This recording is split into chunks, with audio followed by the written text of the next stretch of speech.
Baiju wasn't in his shop. Oh, you're looking for Dr. Baiju. He's resting today, but he said to send any patients to the back room. Ah, okay. Thanks. We'll head on through.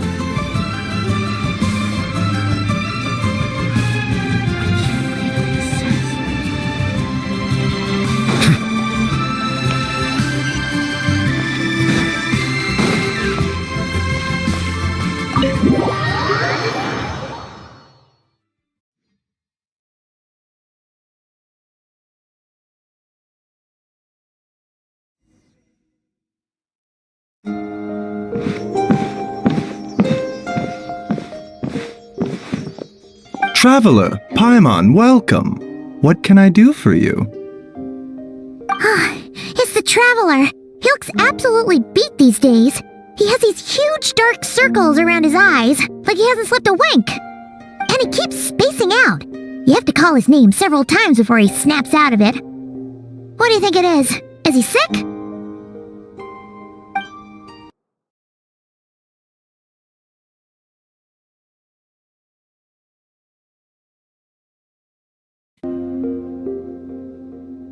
Very peculiar. In all the time we've been acquainted, this is the first time you've come to me with a health complaint. Come, let me take a look at you.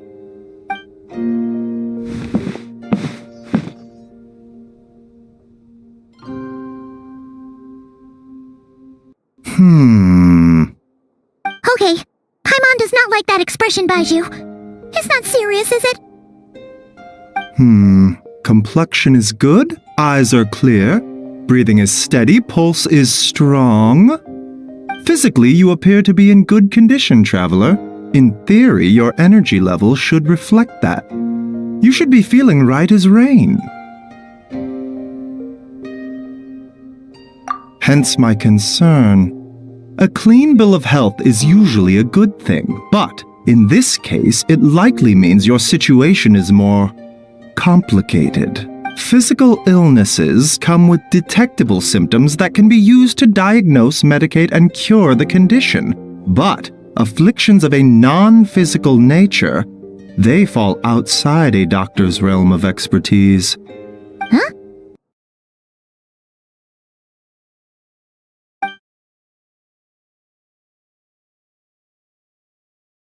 Curses, dark magic, it's hard to say. It could just as easily be a simple case of mental fatigue.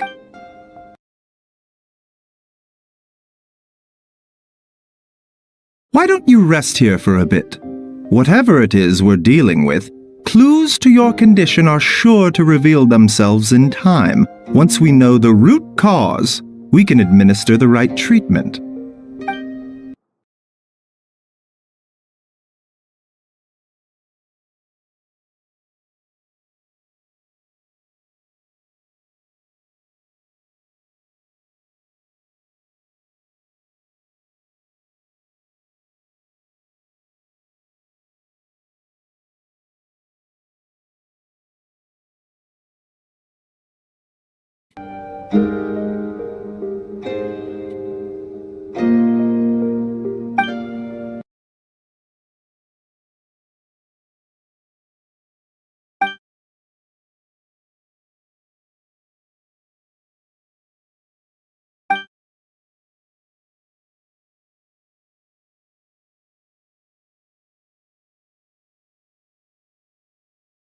Oh, must be a rare condition if not even Baizhu and Changsheng have seen it before.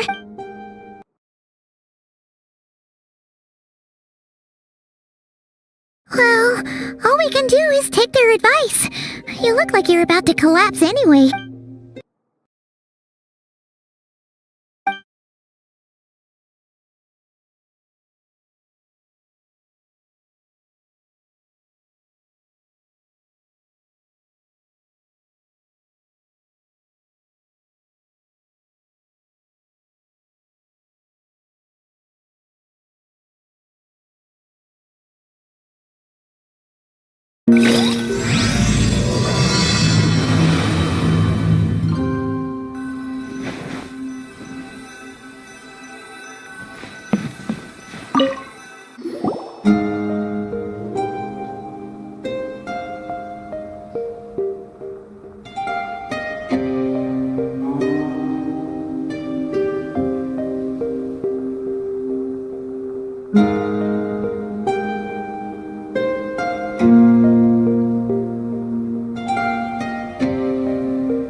Rise and shine! Time to wake up!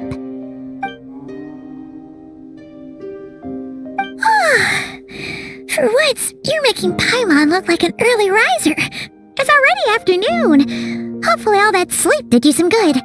Feeling any better?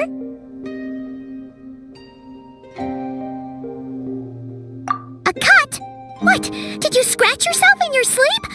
Alright, let Paimon take a look.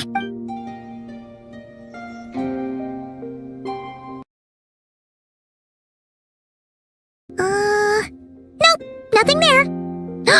Wait, did you have a nightmare? Okay, don't panic.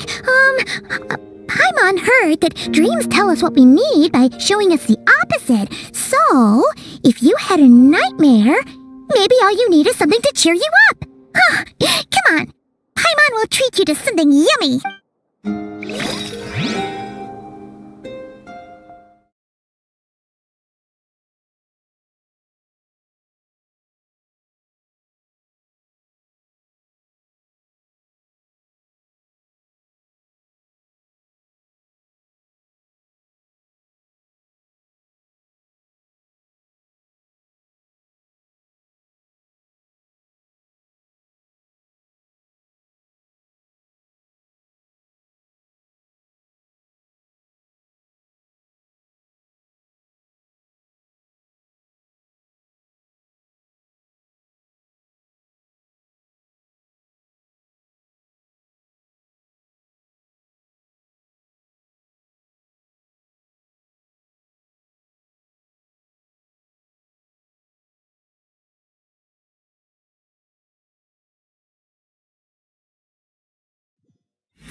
you were trapped in a weird place with thick fog everywhere, and then a spike came out of nowhere and stabbed you in the back? Oh. Okay, well, that's a new one. Are you sure it was a dream? 'Cause from the way you describe it, it sounds like you were really there. But then again, you woke up right where you went to bed. And you were definitely in a deep sleep this morning. Then, it's decided. Paimon will stay up and watch over you tonight. If anyone tries to mess with you, Paimon will beat him up. Or, wake you up first and then we can beat him up together.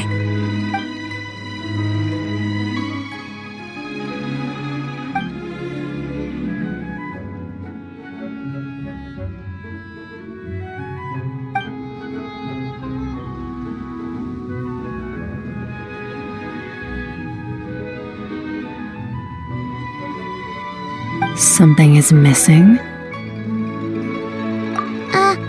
Did you just say something?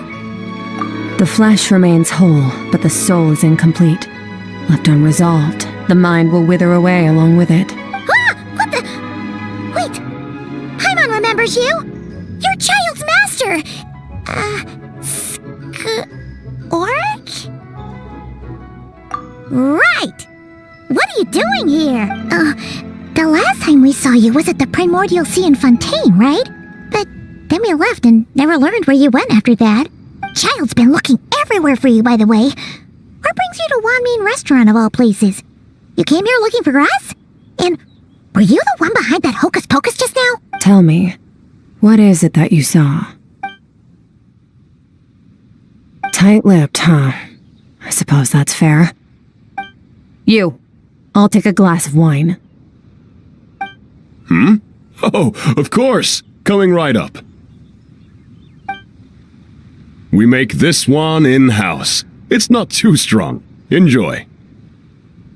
Chef Mao, I'll take a grilled tigerfish over here. Coming right up. If I knew we'd be this busy, I wouldn't have approved Shenhe's vacation. At the end of the day, what happens to you is of little consequence to me. I'm not here to try and win you over. Trust me or not, the choice is yours. If you want my help, now's the time to speak up. You have until I finish my drink.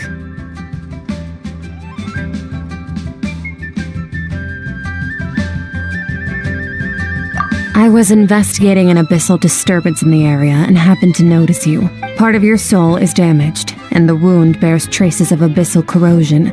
Need I say more? Neither of those things sound good.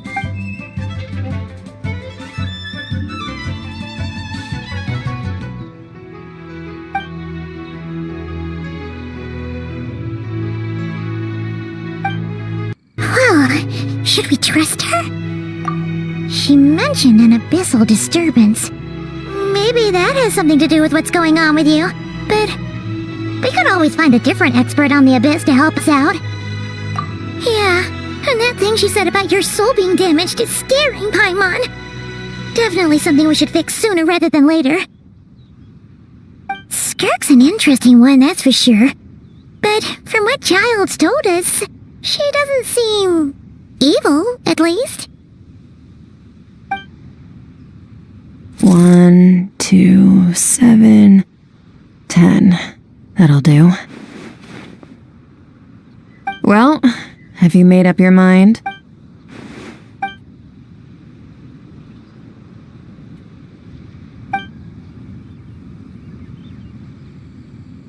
So, that's all we know, Miss Skirk.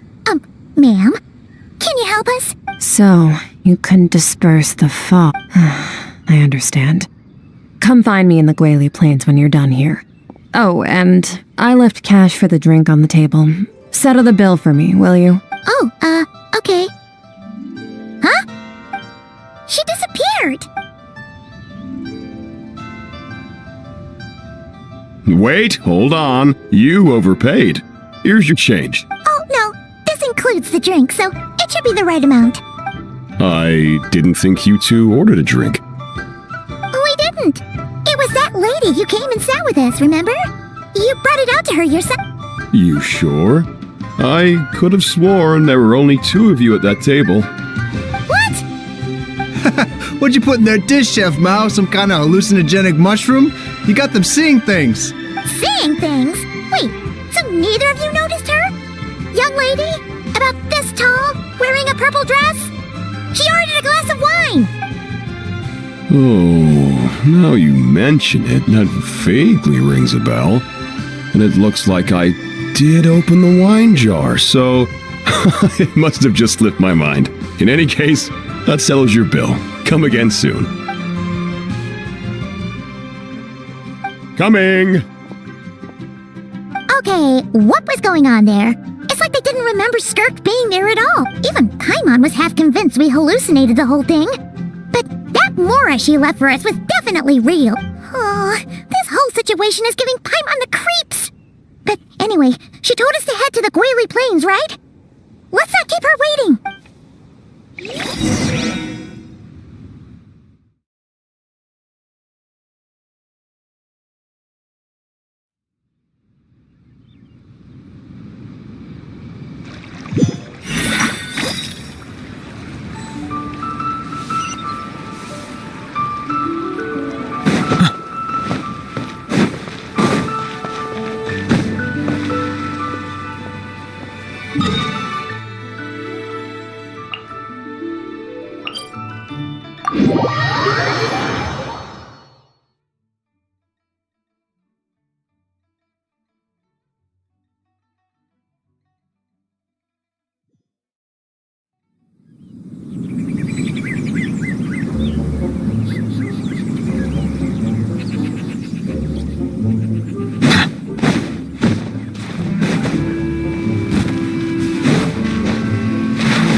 Whoa! What are all these rift hounds doing here? Huh. Looks like they're collecting something. Let's go check it out.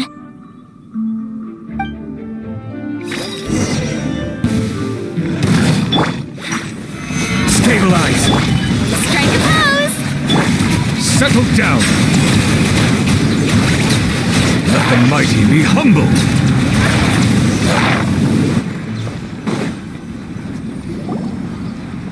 So, this is what they were collecting. It looks kinda like... Yeah...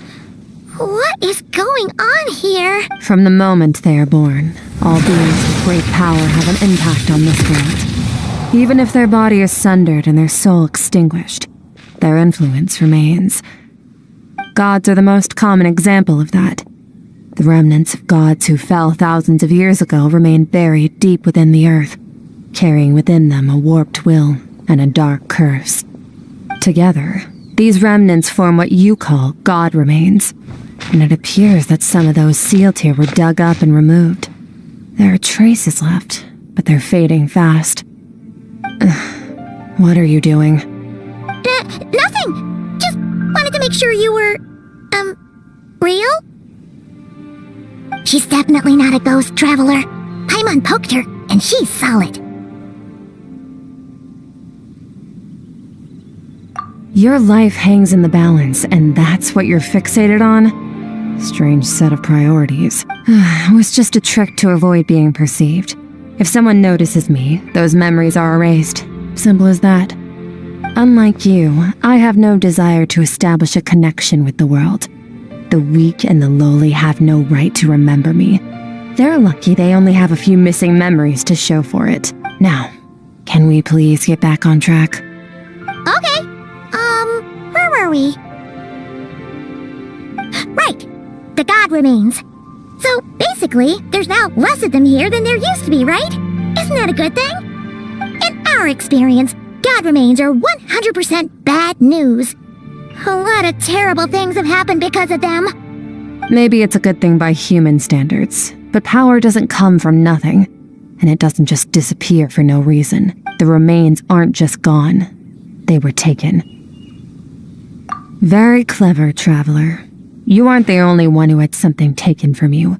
There are victims like you everywhere. The only difference being, you can speak, and the remains cannot. So it went unnoticed. Something similar happened in Sumeru. Within the span of one night, countless consecrated beasts were slaughtered, and a large amount of the god remains buried in the desert went missing. Of course, god remains are just one of the targets. The culprit is chipping away at sources of power all over this world, including the Stella Fortuna above. Wait, you mean the stars? 42 of them have died out in the past few months alone. In Conria, people believed that powerful individuals have corresponding Stella Fortuna. Even should that individual fall, their Stella Fortuna would not disappear, but gradually evolve into a new constellation. Yet now, stars are disappearing from the skies entirely, and it's not hard to deduce what's happening to the power they contain. Something has been leeching power from this world like a parasite steals nutrients from a host. And now, it's no longer satisfied with the remains of the dead. It wants you. This time, it only took a fragment of your soul. But next time, there's no telling how far it could go. No one knows. All I know for certain is this. Getting back what you lost will not be easy. Considering how much power this entity has stolen, it must be a god-level being by now at least. But that's not the real concern. Souls are fragile things, and yours could easily be crushed if you go up against it. So you're gonna help us, right? We're going to help each other. You are my ticket to uncovering this thing's true identity. Well, great! You seem super strong and you know a lot about the Abyss, so Paimon will take it. Don't get all mushy on me. All I'm doing is helping you get back to normal after a sudden crisis. And I should warn you, getting mixed up with me can have unforeseen consequences. We're on very different journeys. You don't want to be in my debt, trust me. You help me uncover the truth behind this entity, and I'll help you recover what you lost. This is a transaction, that's all. You would do well to remember that. Now, come along. Yeesh! You'd think she'd be a little friendlier since she's agreed to help us. But nope, she's just like when we met her in the Primordial Sea. So cold. Well, whatever. If that's how it's gonna be, then she doesn't deserve our friendship. What she does deserve is a super embarrassing nickname. Ah! Paimon's got it! Frosty the Lavender Melon! Serves that ice queen right! Anyway, the important thing is that we get that piece of your soul back. So, let's follow her and see what sort of plan she's got.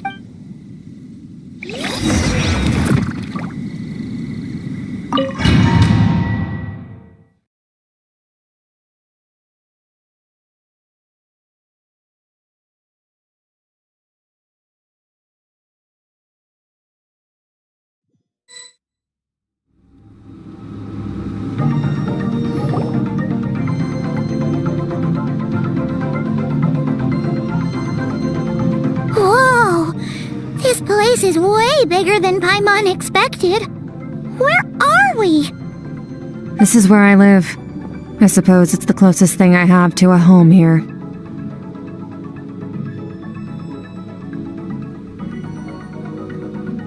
It is. I brought you here because time flows differently in this place. I don't know how much Ajax has told you, but when he fell into this space, I mentored him for 3 months. In that time, only 3 days passed in the outside world. Ajax?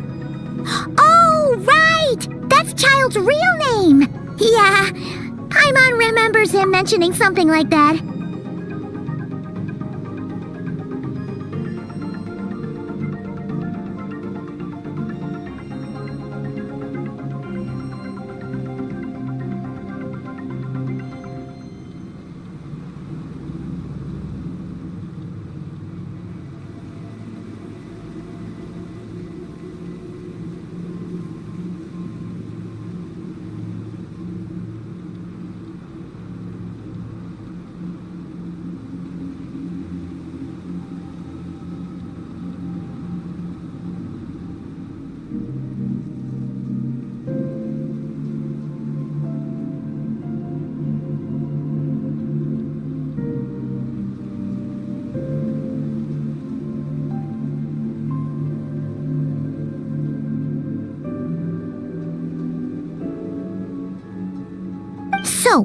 a month here is equivalent to 1 day in the outside world? That should mean we're safe from that power-hungry soul snatcher for now, right? Yes, well, I didn't bring you here just to show you around. In the outside world, the traveler could be attacked at any moment. But coming here has bought us quite a bit of time. Now, we just need to figure out how to investigate that place you saw. The one full of fog. Both your description and the abyssal disturbance I felt point to that space having some connection to the abyss. It could even be a domain similar to this one. The thief who stole that fragment of your soul is hiding there. But the abyss is a chaotic and turbulent place. If we want to pinpoint their location, we need to see what that space looks like without the fog. Abyssal power can grant a special form of sight. Have you ever wielded abyssal power before? Okay. Do you plan to learn?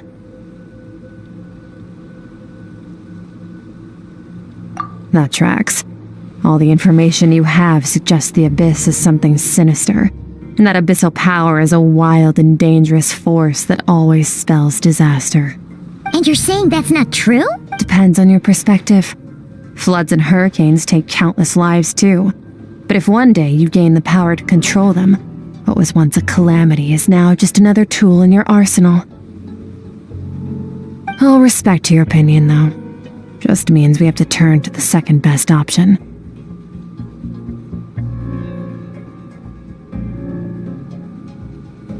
A little abyss crystal that contains my power. Wear it on your head, and we'll be able to perform dream mirroring when we fall asleep. Dream mirroring? It means experiencing whatever the other person is dreaming. Everything they see, think, and feel. Since you haven't studied the art of using abyssal power and have no plans to jump in the deep end right now, I'll have to do the investigating for you with dream mirroring. Every time you slip into a deep sleep, I'll see with my own eyes whatever scene plays out in your mind. Then, I can guide you through the dream environment, and we'll take back what was stolen from you. Huh. You make it sound so simple. Tough to say. This is an unprecedented situation for both of us. Even assuming we do manage to find where this entity is hiding. Like I said, getting your soul fragment back won't be easy. To play it safe, I need to give you some special training first. Wait, you're gonna teach him some of your martial arts? Does that mean the next time we see Childe, we have to treat him like our senior? Do as you want. For my part, I don't see you as my disciples. You're already a pretty good fighter. All I'm planning to do is build on your current skills and train you for the specific scenarios that I think we might face. But that's enough talk. If you're ready to do this, then come with me. Time might be more lenient here, but that's no excuse to waste it. Oh, she moves fast. Paimon can hardly keep up with her. So, special training, huh? Kind of a rare opportunity. With your skills, there's not a lot of people qualified to train you. The last time something like this happened was probably anti-Raiden Shogun training, right? Oh, feels like a lifetime ago. Skirk seems pretty strong too, though. Remember how she said that the all-devouring narwhal was just her master's pet? Maybe we really will learn something here.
Ready? Bring it Your training will be split into 3 stages.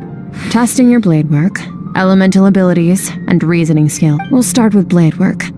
You're no rookie in this area, so I won't bore you with the basics. During your long journey, you've no doubt sparred with a lot of talented sword fighters.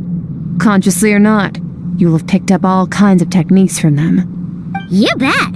There's Kaya, Master Jean, Kuching. Oh, and Kazuha, Ayaka. Yeah, we've met sword masters like you in every nation we've been through. You sparred with a bunch of them too, right? Nice to know it's all gonna come in handy now. Don't get too smug. In sword fighting, techniques alone are not enough. You need a cohesive system to bring it all together. A style or school of fighting. To use the human body as an analogy, your style is your skeleton, the foundation, the framework. Techniques are the muscles and other flesh attached to the bones. This is where your strength comes from. Improving your sword fighting is like growing that body.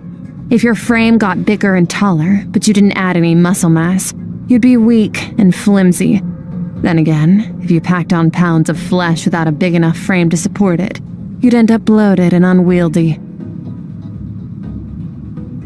You need to do some introspection. Take a good, hard look at your past experiences and figure out which parts of what you've learned are just techniques, and which parts can be used to form your own system of blade work. Only then will you get the full utility out of all your thoughts and observations along the way. Only then will every strike you deliver make perfect sense. Wait, is that it? Paimon thought you were gonna teach him some cool new moves. Like when you went swoosh and opened a tunnel to another place. One day, you'll reach a new level of power where you realize that even that's as basic a trick as any other. But right now, our sword styles are so wildly different, there are no shortcuts in the pursuit of power. Failure is your best teacher, and rigor is your coursework. That's all I have to say. Time to make a start. Train until you're satisfied with yourself. Now focus. Destroy the crystal columns as swiftly as you can.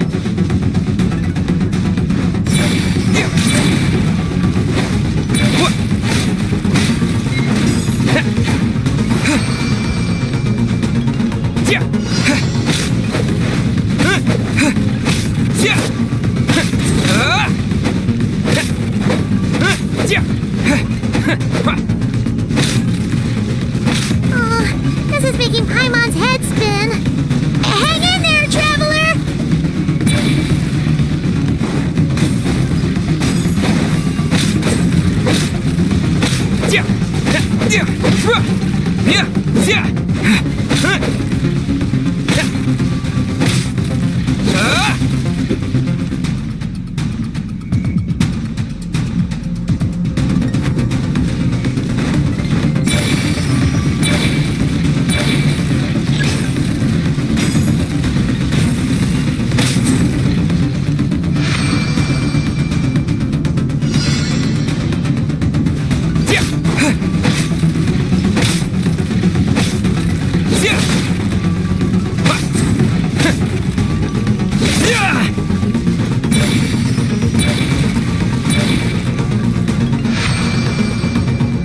Stay calm. Use your head. You have to keep it together.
will be frozen in time. Cut to the chase. Consider a moment of true mastery that you've witnessed in another person and ask yourself, what lies beneath the surface? What's their guiding philosophy? What's their state of mind as they maneuver their weapon? Now take that and practice it right away with speed, skill, and strength, over and over, until your hand is one with your mind. This is the only path to true growth. Step on up. Dance with the waves.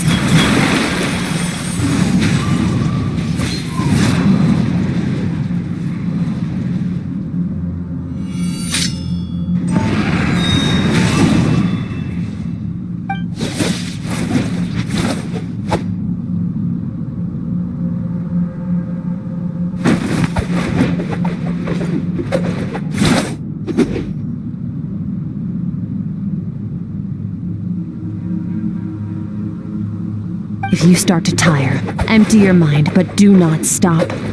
Stay in that frame of mind as you keep up the fight. Get rid of all redundant movements. Imagine your sword is an extension of your own body. Wield it just as you wield your arms, hands, and fingers. 'Twas on a deserted moonlit night that the hero approached the vile dragon's limpid lair. Rain Cutter! Feathers fleeting wet, the white heron treads water, a sight without flaw. Master of Inazuma Kamisato art Tachijutsu.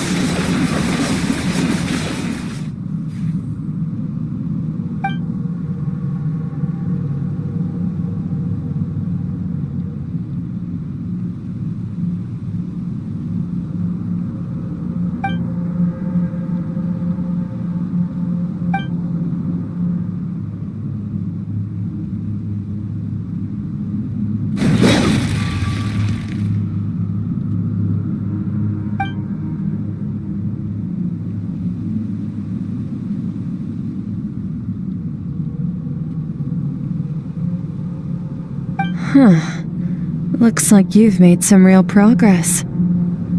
That concludes your training session. Awesome! Paimon knew you could do it! How do you feel? As you should be. Time flies when you're training hard.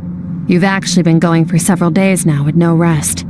Yeah, meanwhile Paimon's had a whole bunch of naps. But you were so focused, she didn't want to interrupt you. Go get some sleep. I'll be doing the same very soon. Let's hope you see that foggy place in your dream, so I can get this investigation over and done with.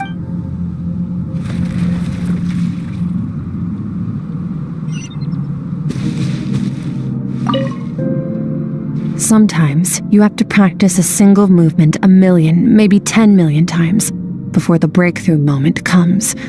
Nothing in the outside world can help you in this process. The most important thing is to remain patient.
Skirk, why are you skipping classes again? We've talked about this.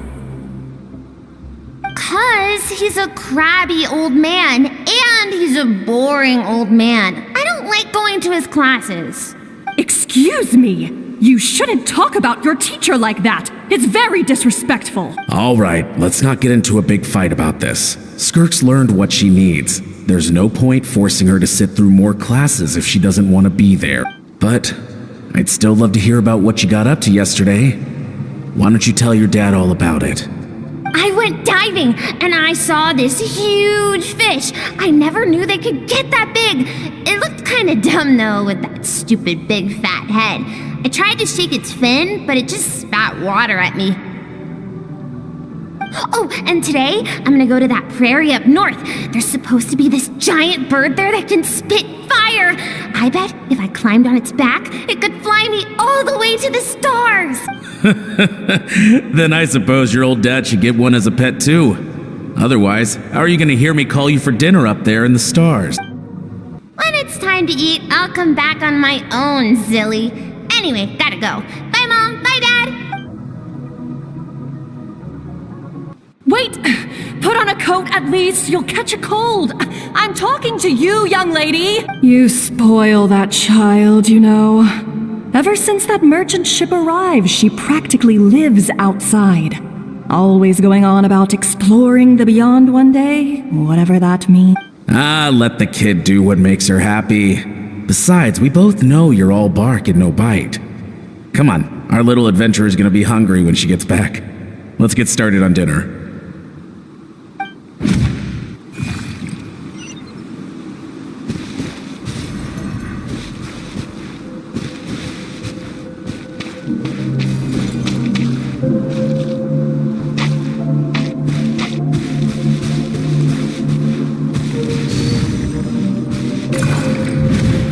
The stars shimmer high above.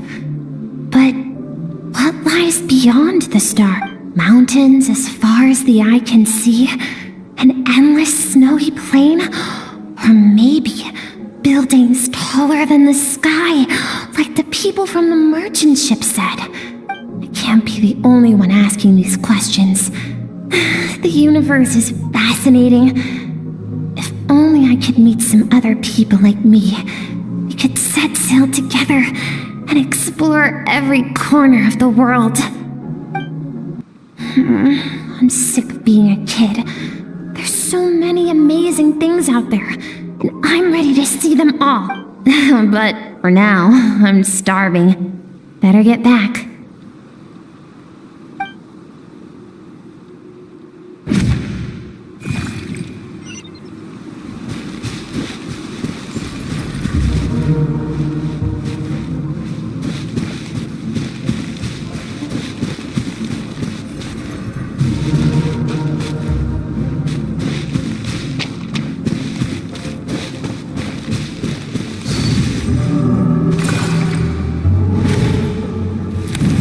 Don't let a single one of them get away!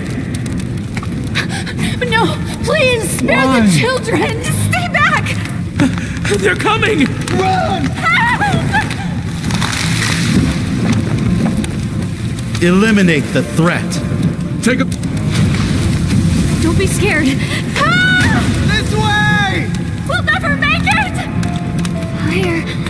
There's fire everywhere. What happened? I told you we shouldn't have trusted these outsiders!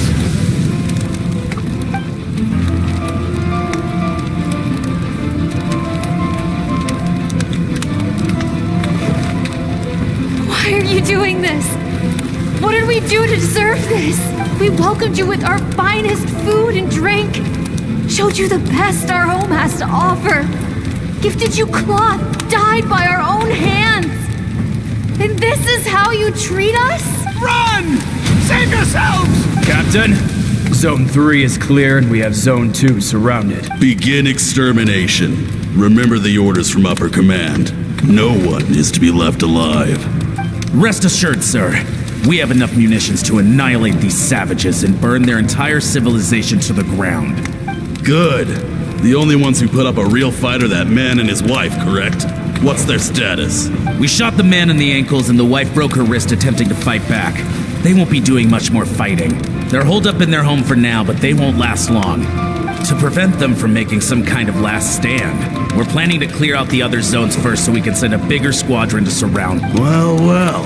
Turns out some of these beasts do know how to use their claws. Now the threat these savages pose will be undeniable. Let them cling to what's left of their lives for a little longer. Once the other zones are cleared, I'll cut off their heads myself.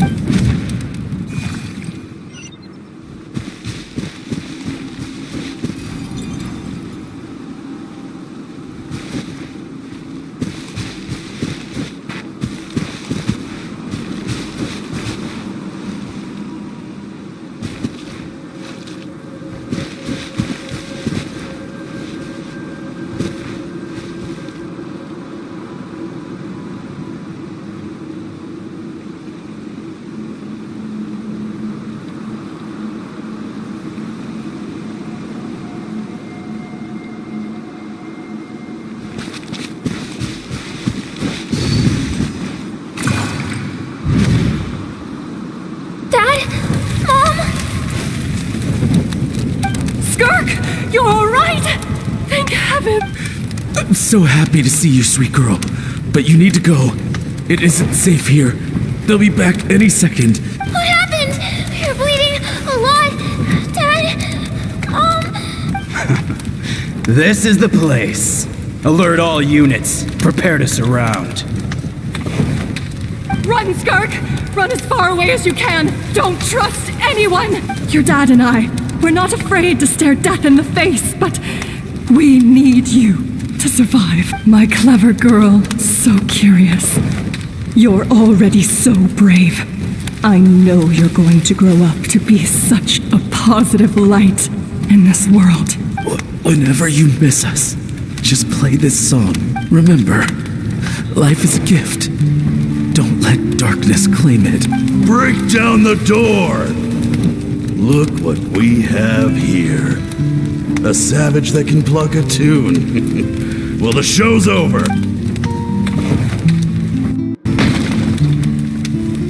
You! Stop singing! Shut it! I said shut it or I'll make you! Fine. Have it your way!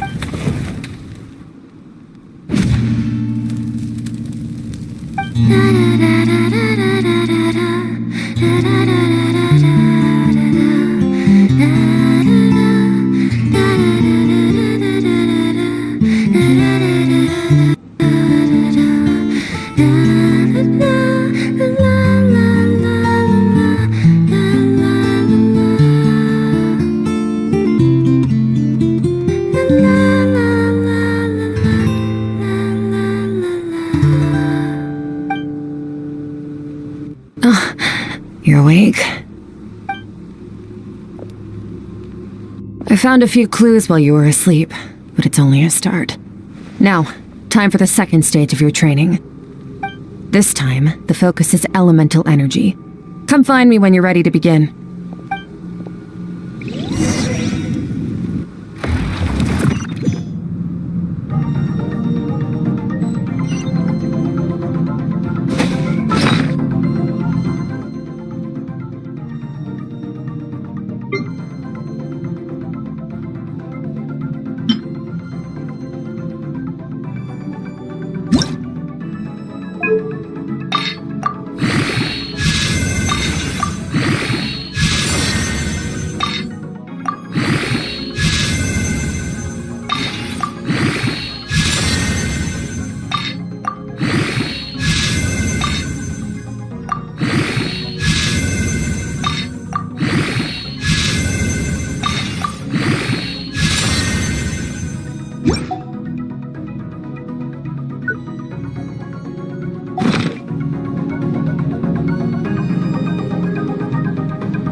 Being in the abyss feels so surreal, don't you think?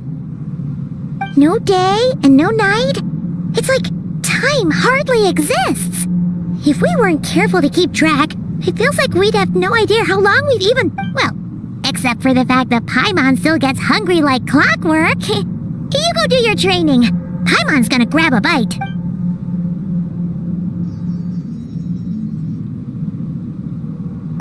The way I see it, the pursuit of power is divided into 3 stages. The first is mastering the use of standard weapons. Next is learning how to harness natural energy. And after that, you're free to challenge even higher dimensions. The natural energy of Teyvat is, of course, elemental energy. But that's not my area of expertise. I draw from a different source of power.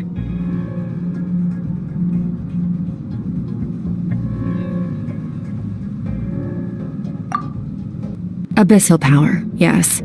Also known as the power of the Void Realm. My master, Sertologi, is a true expert in that area. After all, he was one of the group of 5 that infamously stole the all-encompassing power of the Abyss, an act for which the people of Conria gave them the epithet, the 5 Sinners. The elemental energy of Teyvat, on the other hand, is derived from the power of the Light Realm. These 2 forms of energy exist in direct opposition to each other. Suffice to say, there's not much I can teach you this time.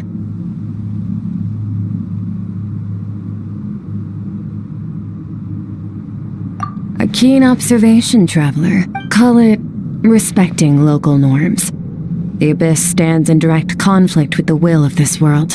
So, to make my life easier, I disguise my power to make it appear cryo-like in nature. It's a technique I learned from some Conrian ruins, known as the 7 Shifting Serpent. If you ever change your mind about delving into abyssal power, I can teach it to you. So I've heard. You seem to have a knack for removing abyssal power. But is purification really what's going on there?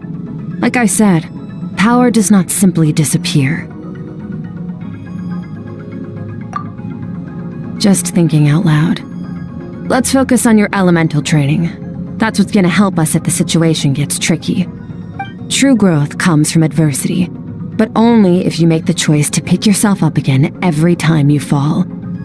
So, it's time to push yourself to the limit, and then keep pushing. This is... Use the power of Animo to clear the field as fast as you can!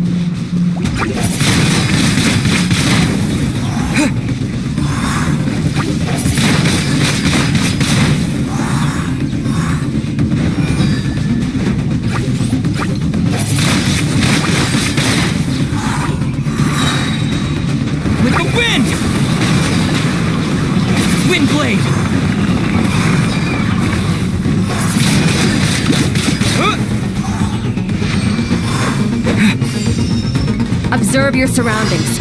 Look for things you can use to tilt the scales of success in your favor.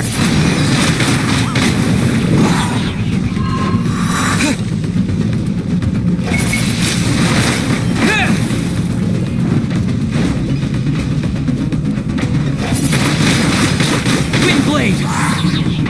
Disappear!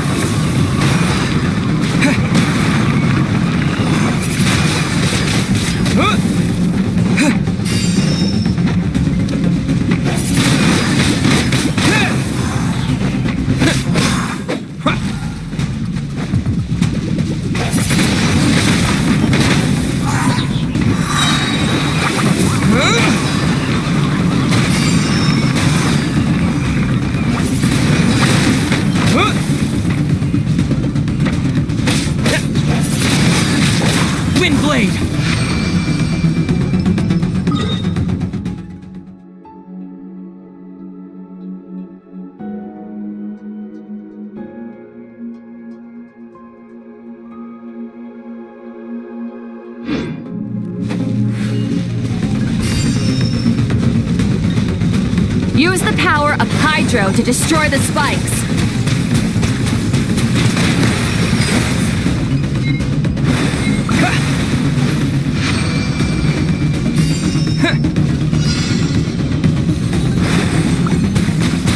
Faster. Don't give them a chance to strike you. You need to be quicker than you were in your dream. You can't afford another injury like that.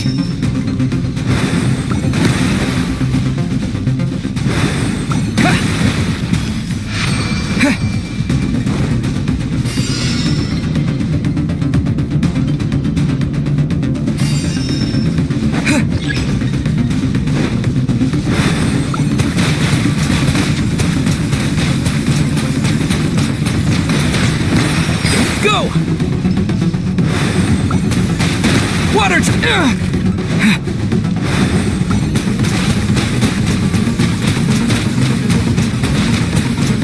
Water jet!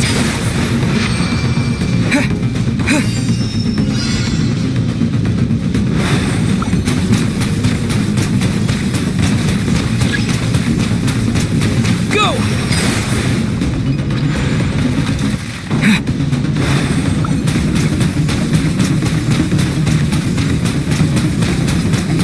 Go!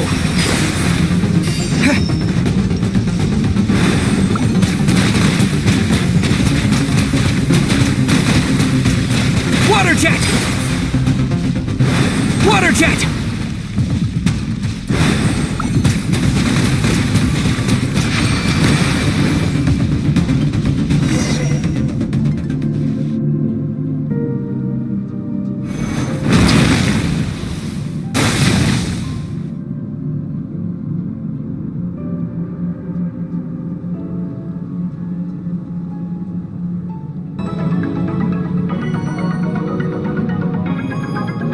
The ability to wield elemental energy without a vision and switch between the elements at will. It means your aspirations need no approval from the gods. Your power is not bound by the rules of this world. So be bold. Do not be afraid to chart your own path.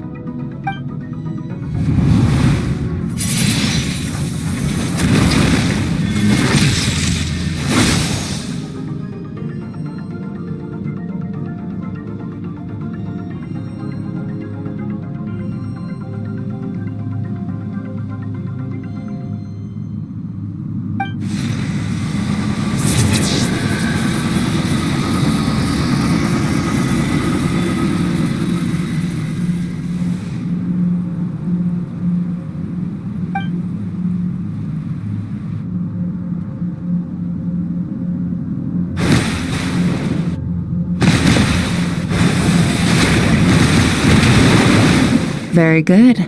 It seems you've reached a deeper level of connection with the elements. Long enough for you to lose yourself in your training, which is a good sign.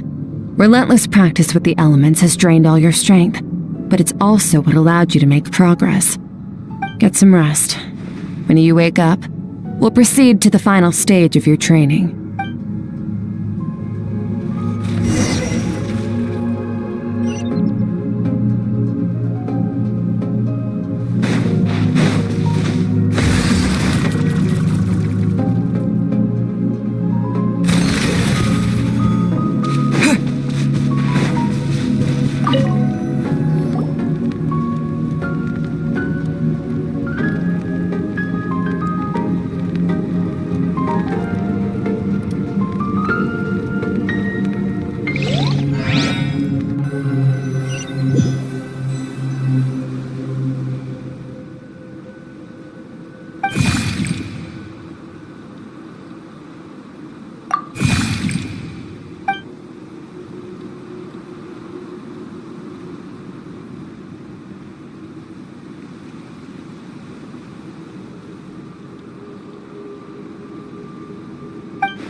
What is the secret to power?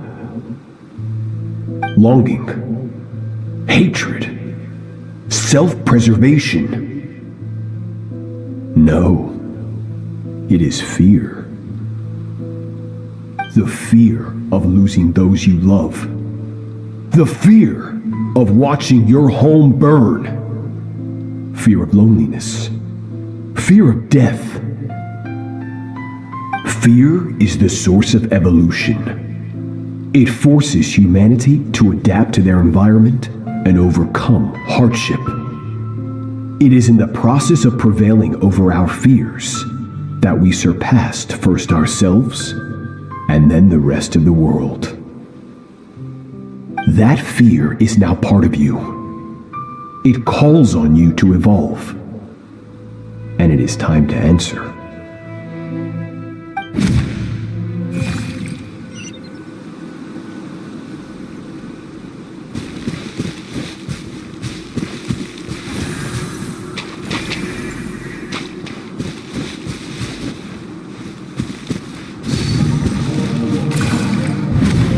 Any minute spent missing home is a minute wasted. Practice your sword work instead. Do not make me tell you twice. But, Master, I can barely lift the sword anymore. If I keep going, I feel like my wrist is going to break. So it has not broken yet. Then pick up your sword and keep practicing until it breaks. I want to hear the cracking and splintering of bone. After all, bones can always be reset.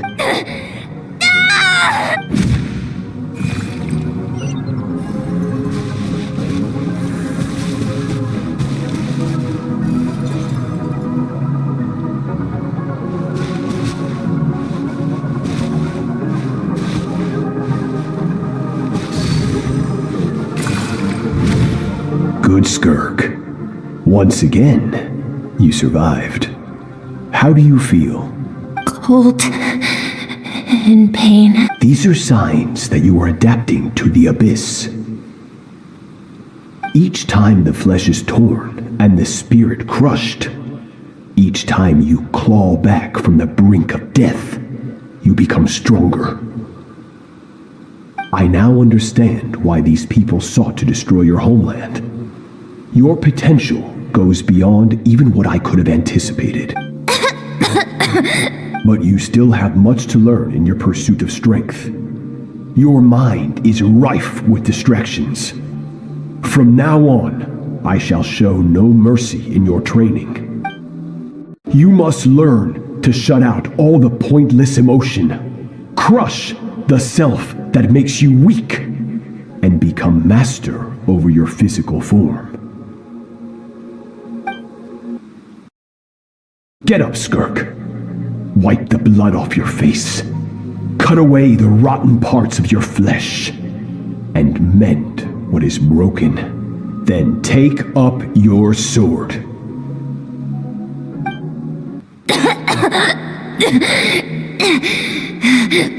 Yes, Master.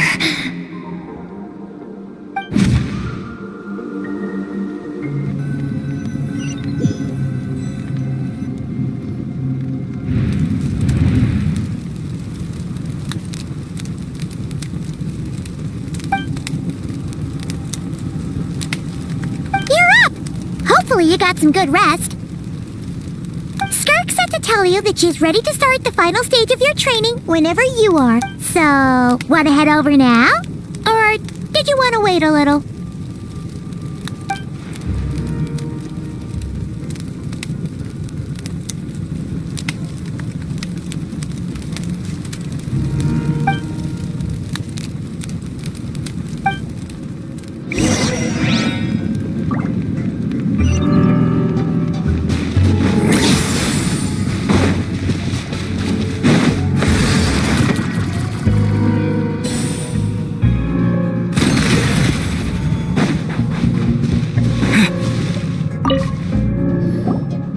From your training so far, you have gained a better command of the sword and more control over your elemental abilities. That's only part of it. Experience is the real teacher. Your journey, the friends you have made, the dangers you have faced. These have taught you more than I ever could. Now, it's time to focus on how you react under pressure. You must be able to think rationally, even in unpredictable combat situations. To simulate this, I'm going to attack and you're going to block. Ready?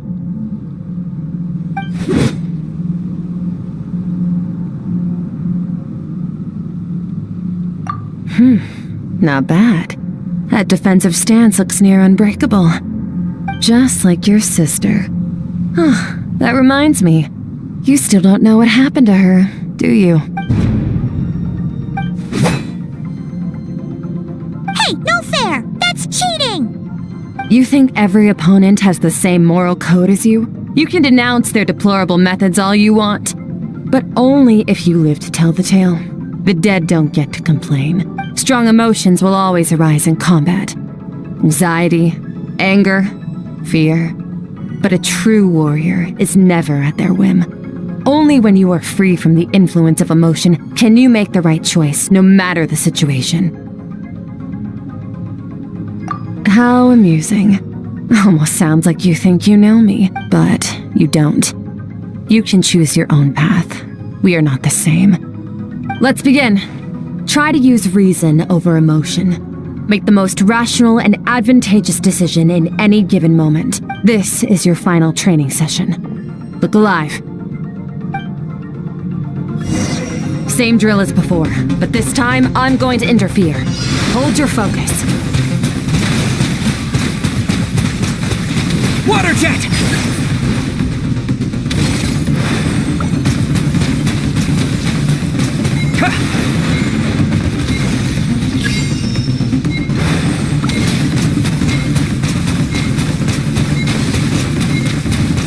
Go!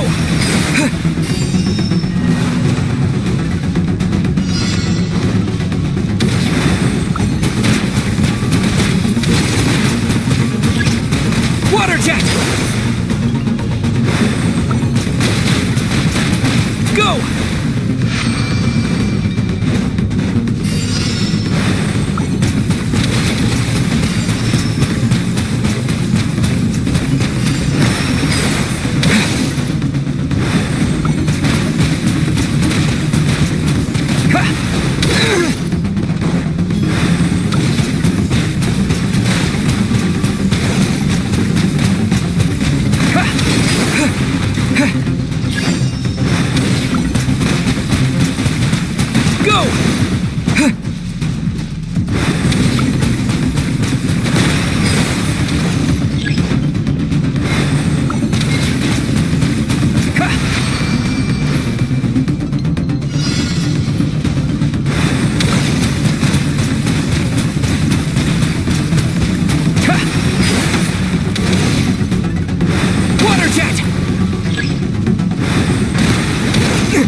Water jet! Water jet!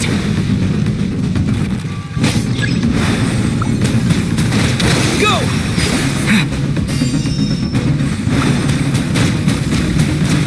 Go!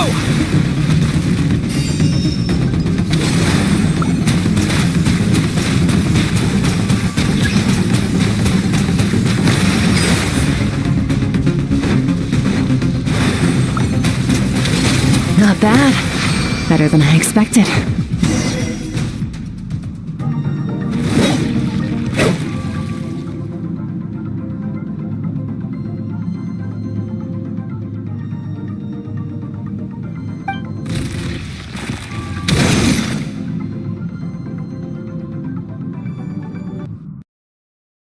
You're getting the hang? The first step to controlling your emotions is controlling your mind. You want a unified train of thought. It all...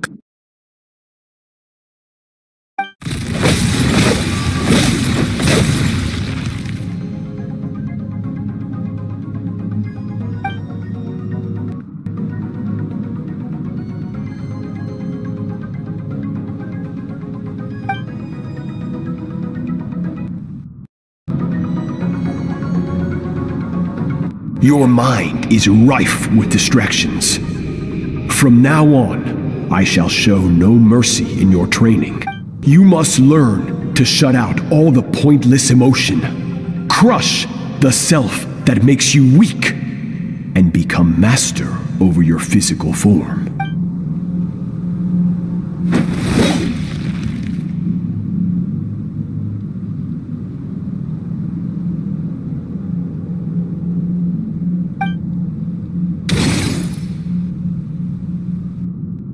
Stop.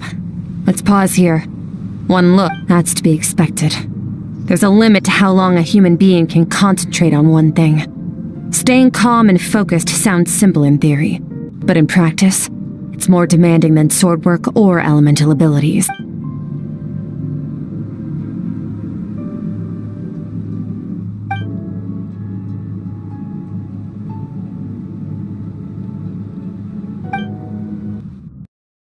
Get some rest. No point training further if you're already dead on your feet.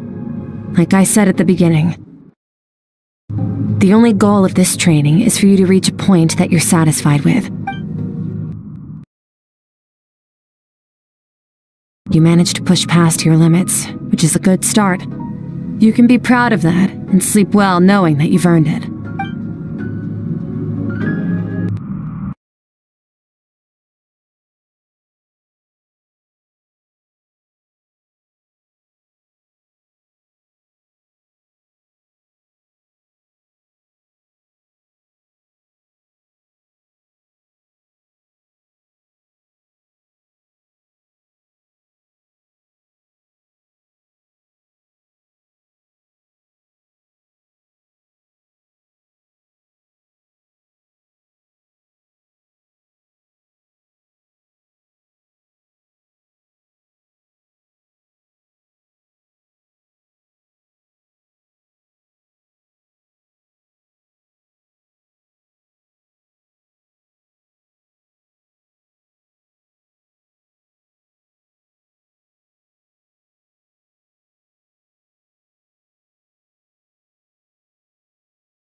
Warriors will train day and night to perfect their skills. But when the battle comes, their fate may be decided in a matter of minutes. One mistake, one moment of hesitation, and just like that, all their blood, sweat, and tears were for nothing. You need to push yourself to perfection, or you might not even live to regret it.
Skirk is amazing! She faced down that terrifying giant and cut its head clean off! Oh, she got hurt though, didn't she? I heard it was pretty bad. Yeah, well, that's a given. But the moment she was on the mend, she got right back to practicing her sword work. I heard Master suffered a grave injury once too. Lost an arm and a leg and still came back stronger than ever. Skirk's becoming more like him by the day. Incredible! I wonder if I'll ever reach their level. They're always so resolute, so unshakable.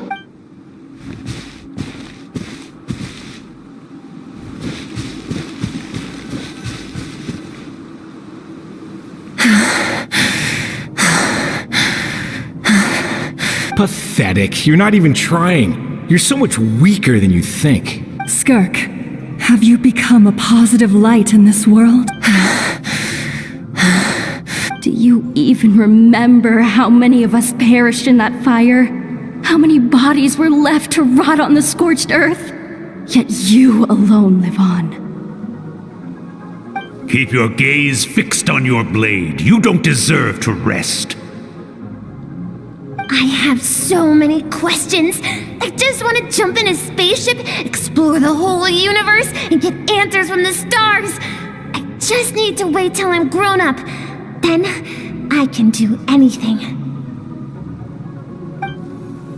Now, you must bid farewell to who you were in the past and become someone stronger. Run! Skirk! Run! Only death awaits us here. Keep running, and don't ever look back.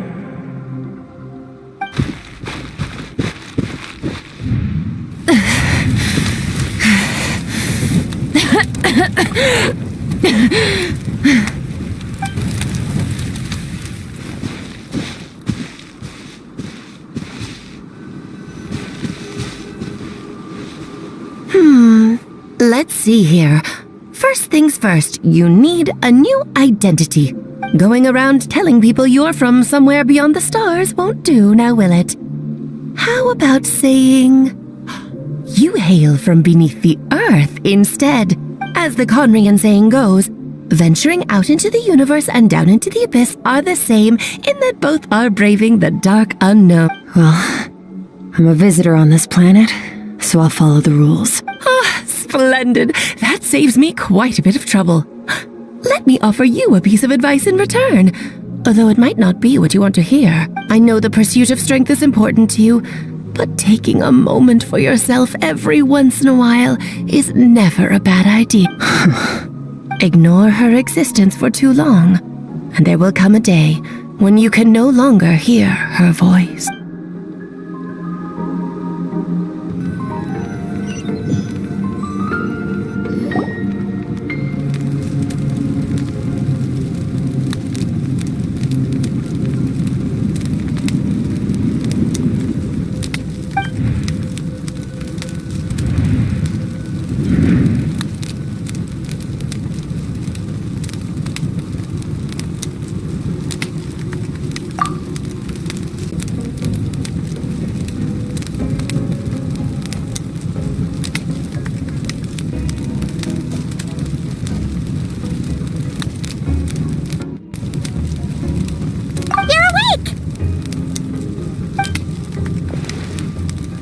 Be starving, right?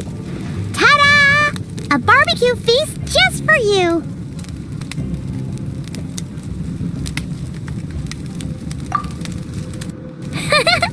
Of course you are! That's why Skirk and Paimon got this all ready for you. Dig in! Before it gets cold!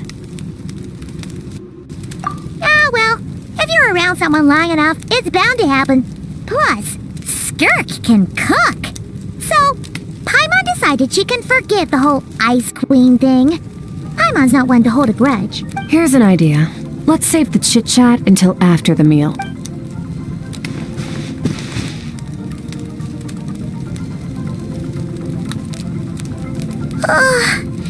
So full. Okay, it's Paimon's turn to sleep now. Wake her up when it's time to go.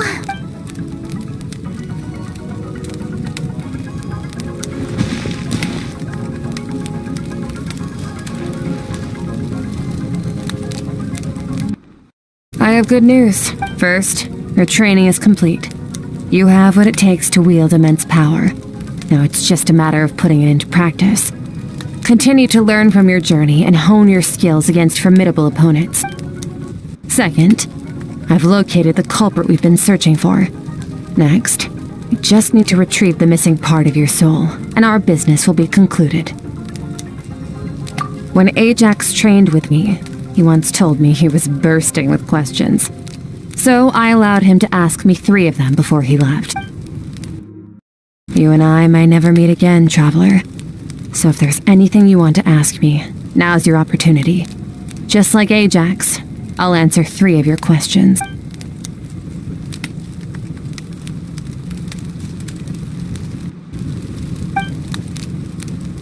Okay, not the angle I was expecting. What makes you ask that?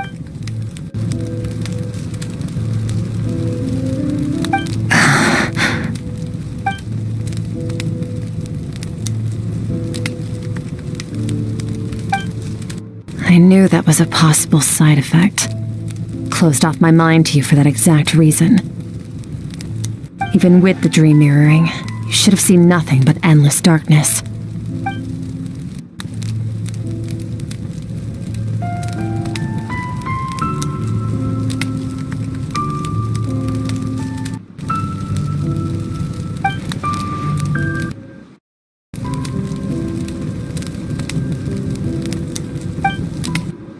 Whatever.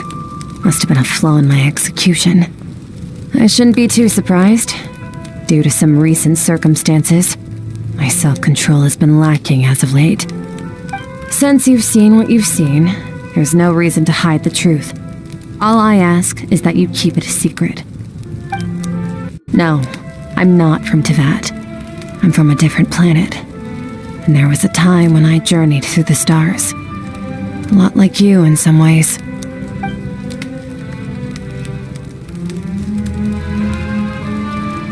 No, we're different in that respect. You're influencing the fate of this world. But me, I'm just passing through. Several hundred years ago, my master, Sertologi, opened the border between worlds and sent me here. But this is not my home. And one day, I'll return to the vast unknown of space. So, there you have it. On to your second question.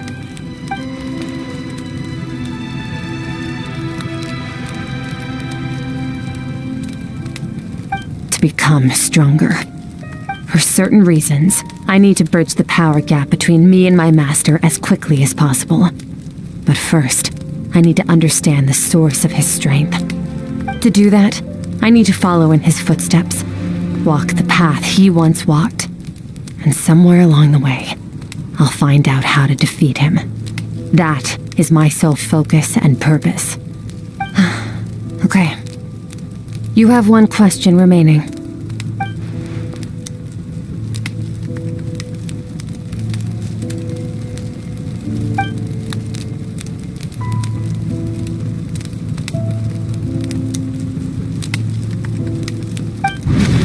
You make it sound so easy.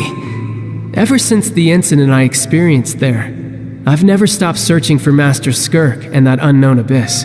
But it's been years now, and I've still found nothing. Well, your last question? Ajax, his situation is different than yours.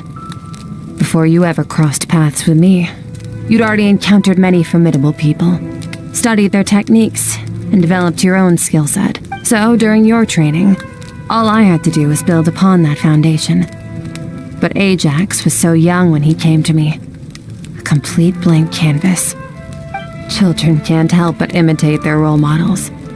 In the long run, that would only hinder his growth. Once Ajax has enough strength in his own right, I will allow us to meet again. Until then, let that motivate him to reach his full potential.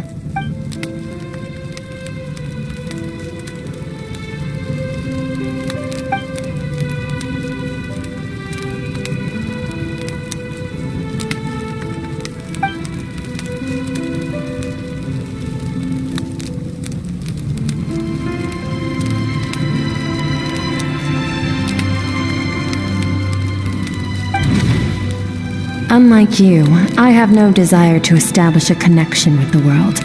The weak and the lowly have no right to remember me. They're lucky they only have a few missing memories to show for it.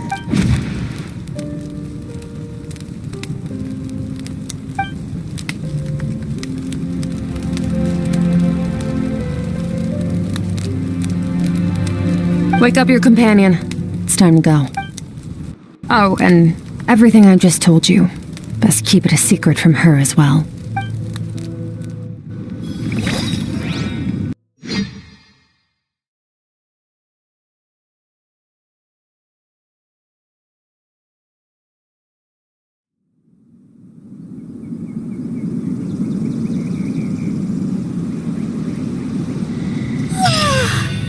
Time to go. Oh, finally.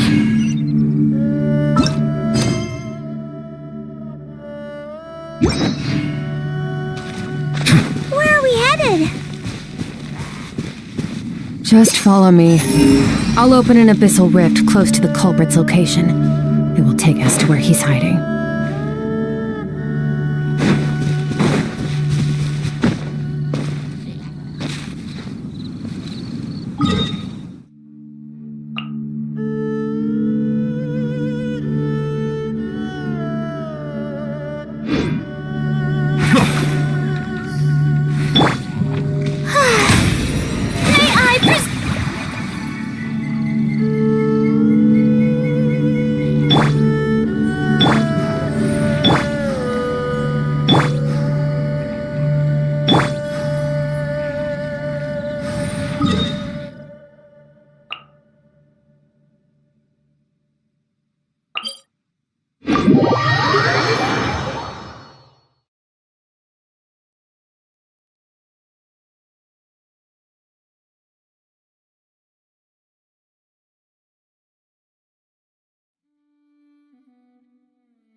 Near the chasm, right? Yes. If we enter from here, we'll be able to reach that place from your dream. You have some experience with abyssal domains by now, but still, this is someone else's territory. Best to proceed with caution. Don't worry, Paimon's an expert at hiding behind other people for safety. Oh, but, that means you need to stay safe, traveler. All right. Remember your training. Time to put it to use.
Yeah.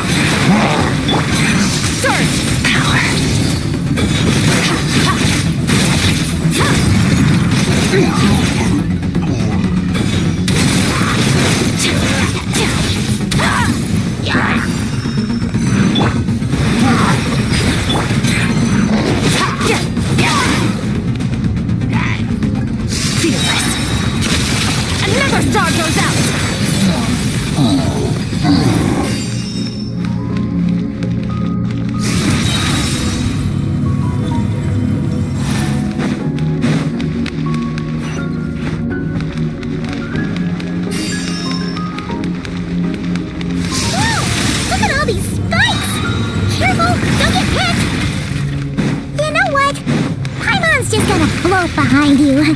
Come on, you got this. Hey, what are you two doing?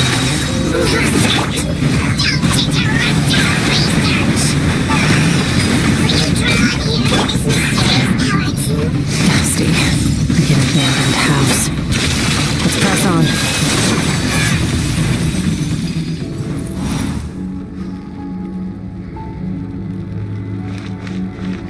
Merciless.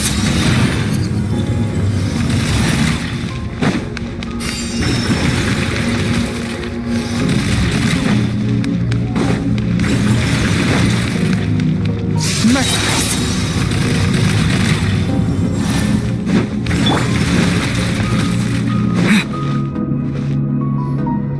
Oh, looks like this is a dead end. Did we make it to his hiding place? Ugh, this fog is making it impossible to see anything! This should be the place where you were attacked, Traveler. The missing part of your soul should be nearby. Can you sense where it is?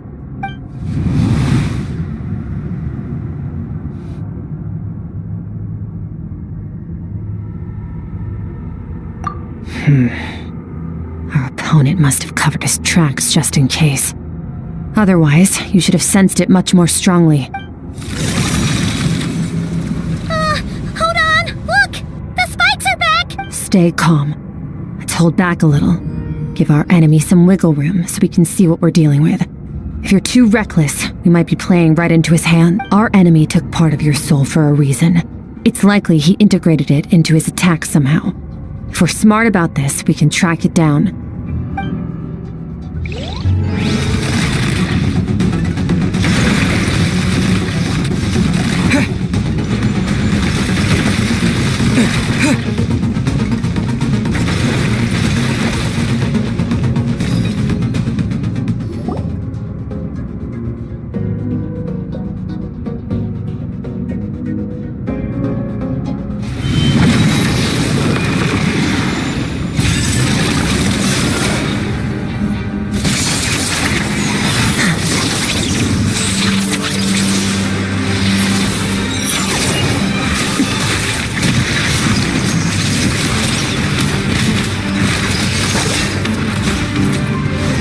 From the start, the attacks have been focused on me.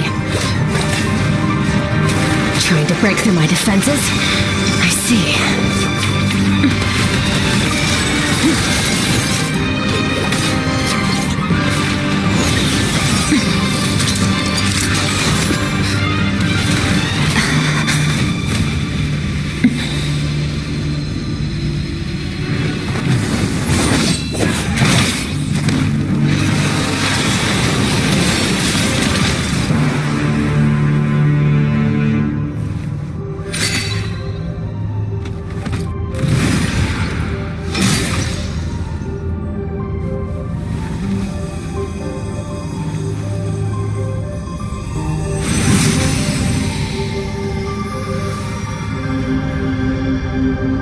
There.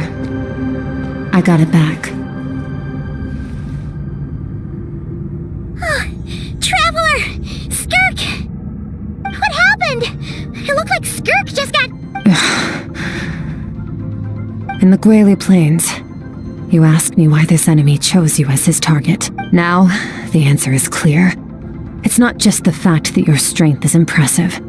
It's also because of your ability to, as you put it, purify abyssal power. Whatever that actually means. The fact is, that ability allowed him to do something that should have been completely impossible. Namely, break through my defenses and steal my power. No, he couldn't have known I'd come to his domain. He only stole your soul fragment because he knew the value of its power. I doubt he expected it to come in handy, so call it fate if you want. I believe that's the term they use in this world for arbitrary coincidences like this. In any case, it works to our advantage. Once I realized what he was using that power for, it gave me the chance to get back what you lost. I'll cope. Well, done gorging? Good. Time to answer some questions. How did you get the power of the all-devouring narwhal? The all-devouring narwhal? Oh, of course! Paimon knew that spike thing looked familiar. It looks just like that narwhal's horn! I highly doubt you acquired that power through your own strength. Tell me I'm wrong. You're desperate enough to scour the land for god remains and whatever vestiges of power you can find. That alone proves you wouldn't be able to defeat a creature like that. Which leaves one possibility. You know my master, the Foul, Sertologi. The Foul? Who dares call him foul?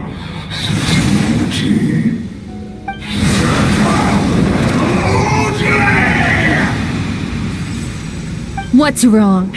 Bit off more power than you can chew? You're struggling to hold a basic conversation. Just a little longer. I'm still... Look! It's back! Those obsessed with power will let it devour them before abandoning their pursuit. Keep calm and use reason to decide the best course of action.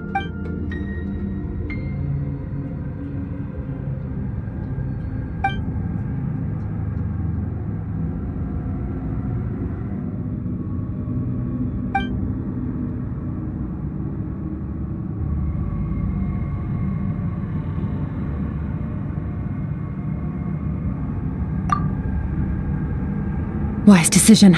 Final victory doesn't always come after a single battle. You've got your soul fragment back, so we both got what we came for. Let the enemy draw breath while he can. It won't be for long. Get us out of here, traveler. You'll need to lead the way this time.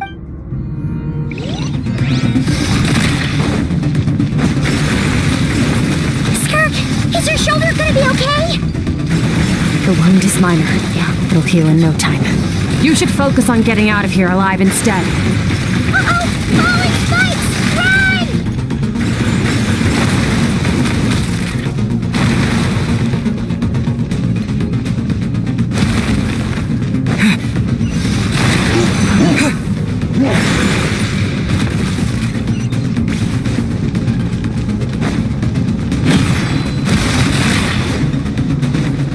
Watch out! Looks like this place is about to collapse!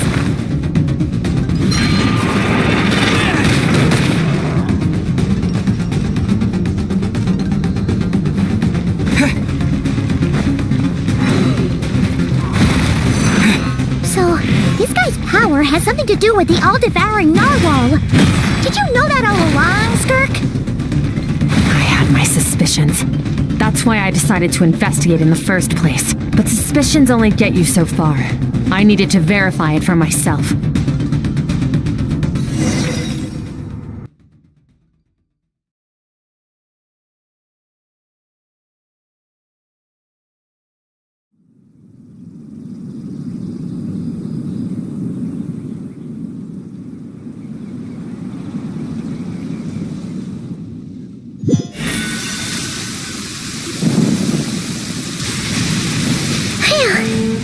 Oh, we should be safe here. I no longer sense his presence. Can't have followed us out of that abyssal domain. Weaklings like him will find that my power is not so easily controlled. He won't be leaving that place until he's managed to digest it.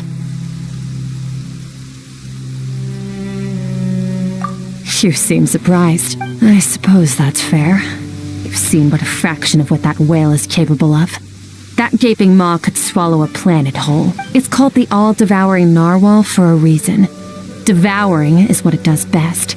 It can extract power from anything, dead or alive, as long as it manages to make physical contact.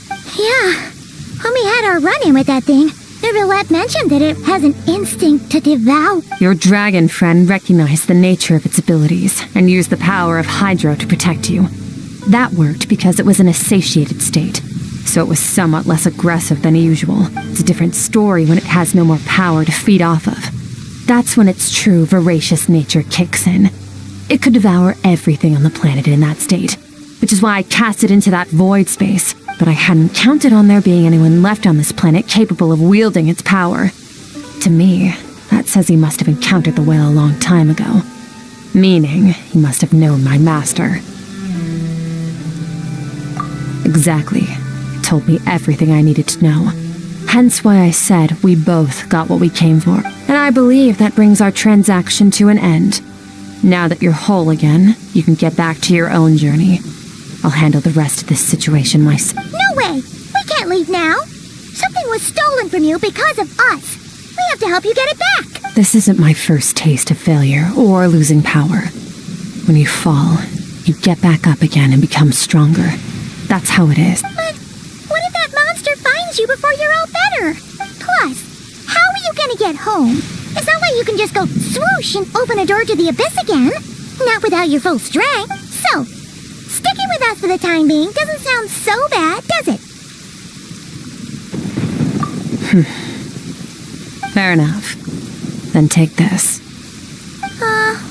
What is it? A bag of Mora. Nothing in this world is free. I know that much. I'll leave the planning to you. Hurry up and decide where to go. We shouldn't linger. We should take Skirk somewhere she can rest. But where? I'll know something about Master. I'm sure of it. Next time, I need to be ready. Fine. It was just a scratch. It'll take time to recover my strength, of course. But adapting to situations like this is nothing new for me. Oh, this. It's a star crystal suit. Abyssal energy is scarce in Tevat. Wearing this helps me access it more freely. It stores concentrated abyssal energy that I can draw from on the go. When the energy runs out, it reverts back to its original form. Found somewhere to rest. Well, lead the way then.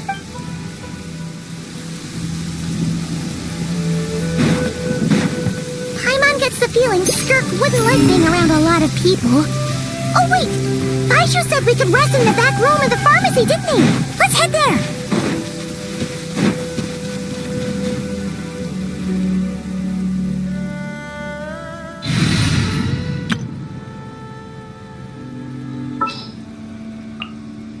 Chamber full and ready to roll.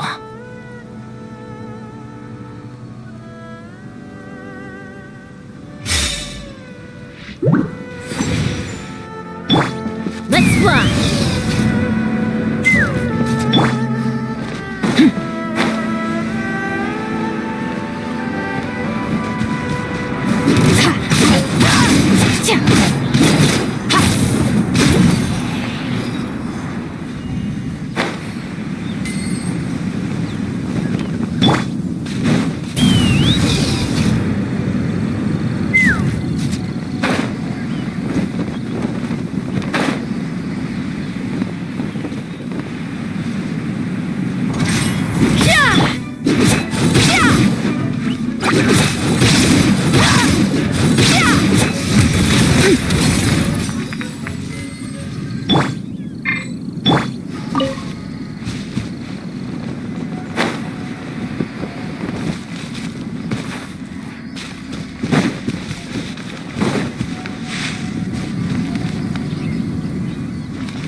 Unsolicited, and all the more valuable for it.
Skirk has a ton of Mora in it. Does she have a job or something? Wait, no.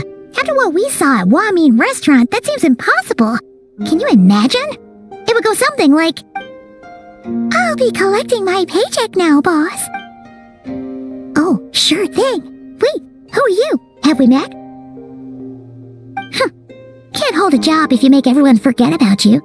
So, what did she do to get all this Mora? Claimed some buried treasure, took care of a few monsters that were causing trouble. Nothing untoward. It's safe to use. Ah! You heard all that? A sonorous voice like yours is hard to miss. I wouldn't be surprised if the sound of it traveled to the nearest mountaintop. Then, did you by chance happen to hear Paimon's little, joke earlier? You mean when you called me Frosty the Lavender Melon? No, sorry. Paimon totally misspoke just now. She didn't say that at all. It was, a Paimon lookalike. Yeah, she's a piece of work, that one. Always impersonating Paimon and giving people weird nicknames. Okay, fine. The truth is, Paimon didn't like you all that much at the start, but things are different now. You helped the Traveler in a big way, so what do you say? Friends? I noticed there was only one bed. Go ahead and get some rest. Wait, what about you? I don't get tired, and I don't need rest. I'm going to practice my sword work. That should help me regain some strength. But your shoulder... Hey, don't just leave! Whatever. Let her tire herself out. She'll come back eventually. Let's get some sleep, Traveler. That comfy bed is calling, Paimon.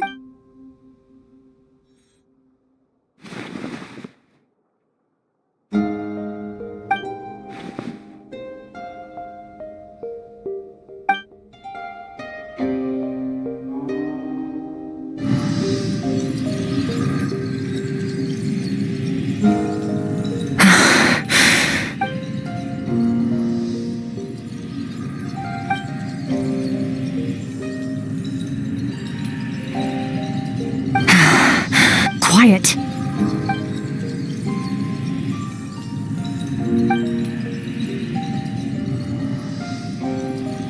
Do you even remember how many of us perished in that fire? How many bodies were left to rot on the scorched earth?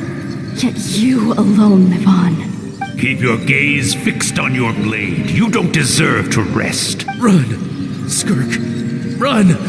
Only death awaits us here. Keep running, and don't ever look back.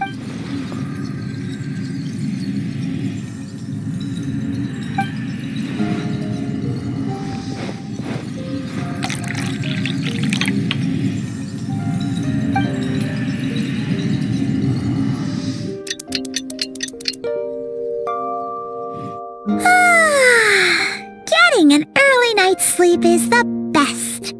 That bed was so Wait, Skirk? Have you been sitting out here the whole night? The bed's all yours if you want it. About 60%. Maybe 70. Whoa! Paimon thought it would take at least a couple of days. That was fast. No, not fast enough. That's 20% less than last time. Same training regimen, same intensity. Nothing felt different, but somehow the outcome fell short.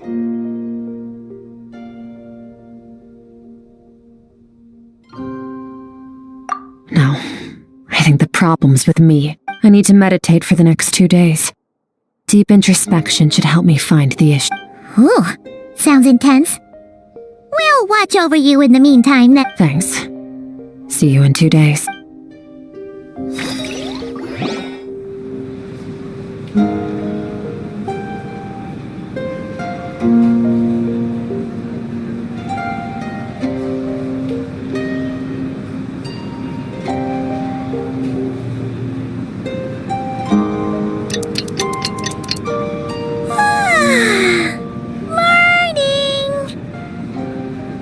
Skirk is still meditating, huh? It's been 2 days already. Shouldn't she be awake by now?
That's right. This is Skirk's inner world. Think of it as the threshold between the soul and dreams. This isn't your first time here, but what you remember is probably a space covered in darkness. I only managed to illuminate a small portion for you back then. Actually, it's my first time talking to someone like this. I only managed to break free and bring you here because the injury weakened her power. I guess that's why I can speak again, too. Call it fate, if you want. I think that's the word they use in this world for lucky coincidences like this, right? Now, before I take you to her, I gotta ask. You're the first outside visitor to ever come here, so what's your impression of this place?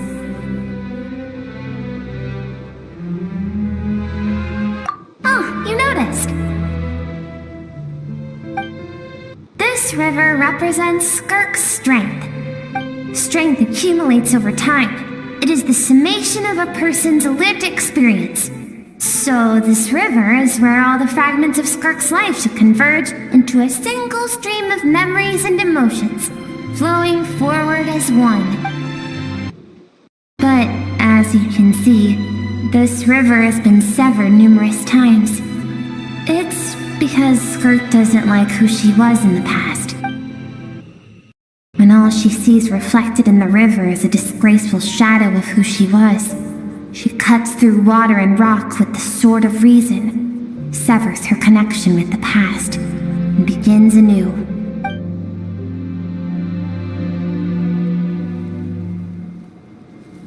You must learn.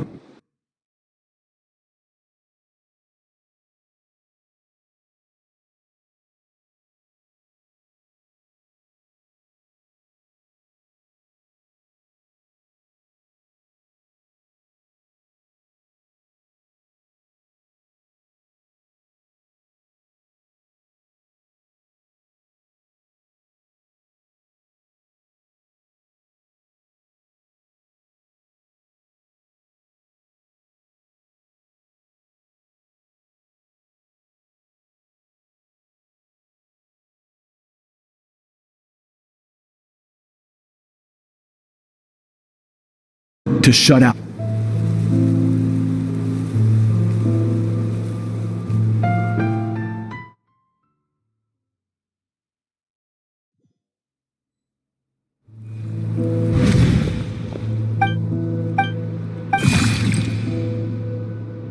That's right. This isn't your first time here.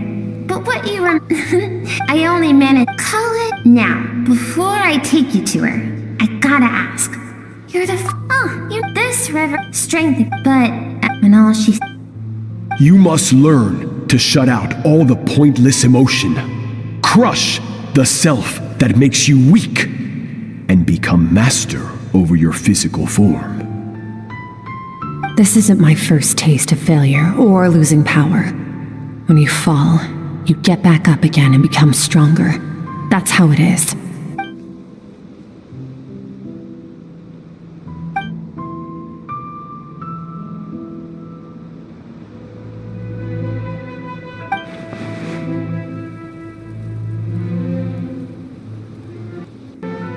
The answer to one mystery invites another question, I see. Let's follow the river upstream. There among the cliffs, among the memories etched into her heart, lies the truth of it all. Soon, you'll understand everything.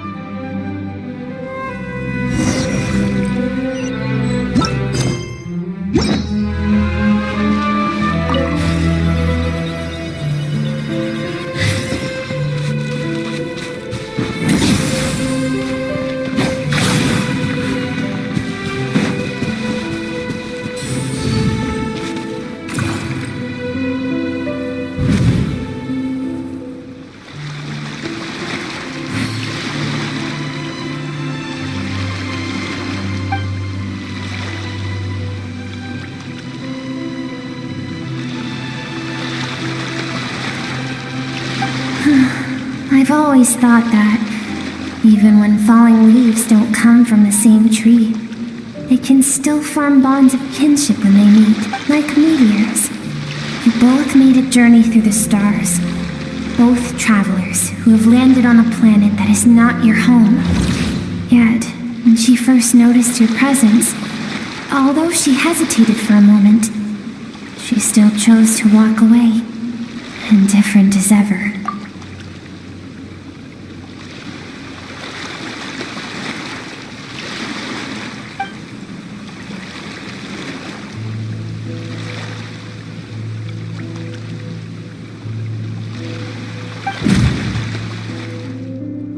Seems like you've answered your own question. Skirk sees herself as a trespasser in this world. She's made a conscious choice to avoid altering its path.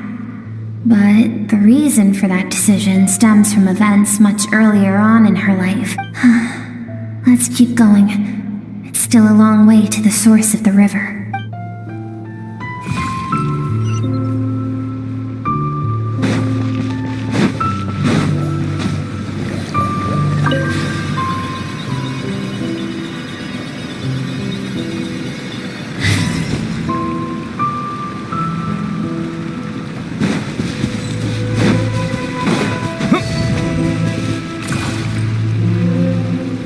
You now have what it takes to wield immense power. From this day forth, I shall teach you no more. No one can become a worthy warrior through imitation alone. I have given you fangs and claws. Now, you must learn to hunt. You wish me to travel the world beyond on my own, Master? Indeed. Make new friends. Embark on your own journey. And piece together a new future from the shattered remnants of your past. We will still have contact through the abyss. But know this. One day, I will take the life you worked so hard to rebuild and reduce it to ashes. Just like the fire that haunts your mind. Why do you do that? I have told you before. Fear is the catalyst for human evolution. You have tasted loss. You have known fear, so deep it can be felt in the bones. But as living beings, we all have an instinct to detach from that which harms us. And thus pain dampens over time, and the acrid taste of fear becomes but a distant memory. Yet now, I have bestowed upon you the gift of fear eternal. It will drown you in the nightmare of your childhood, or it shall drive you to defeat me whatever the cost.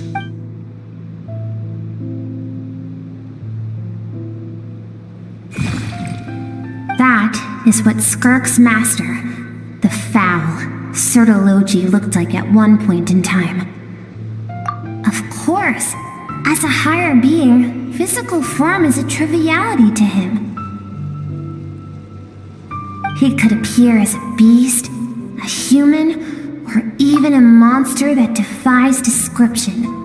The form you see him in here, clad in abyssal armor, is the one he usually wears when traveling through the stars.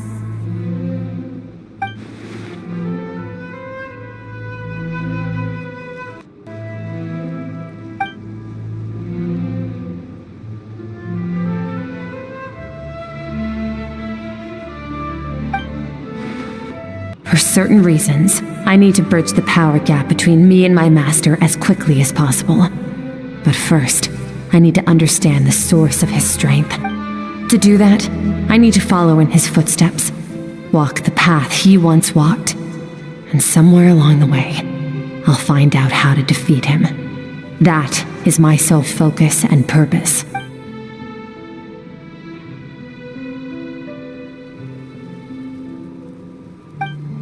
I'll let you in on a little secret.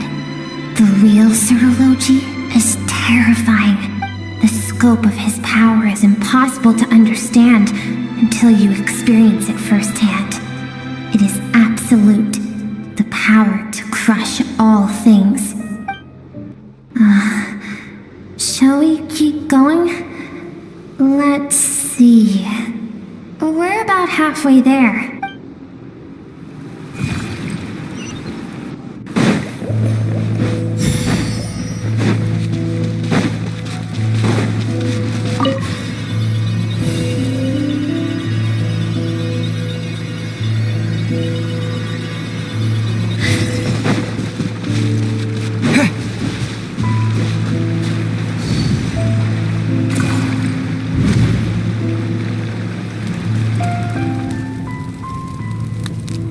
We've made it quite a ways already. This is Skirk, when she first began training under Sertalodi. I have set your broken wrist. Tomorrow, you're to train twice as hard. No tears this time. Good. Attempting to garner sympathy through tears is a habit of the weak. A pitiful, useless ploy. Can I ask a question, Master? Why did you save me? I keep thinking. Maybe it would be better if I had died. I wouldn't be haunted by that fire all the time. I wouldn't have to go on like this. I saved you because I have a plan for you. It has been too long since I fought a battle that demanded my full strength, and I hunger for it. Every so-called genius and prodigy I have faced has crumbled like sand underfoot. Before me, even fate bends the knee.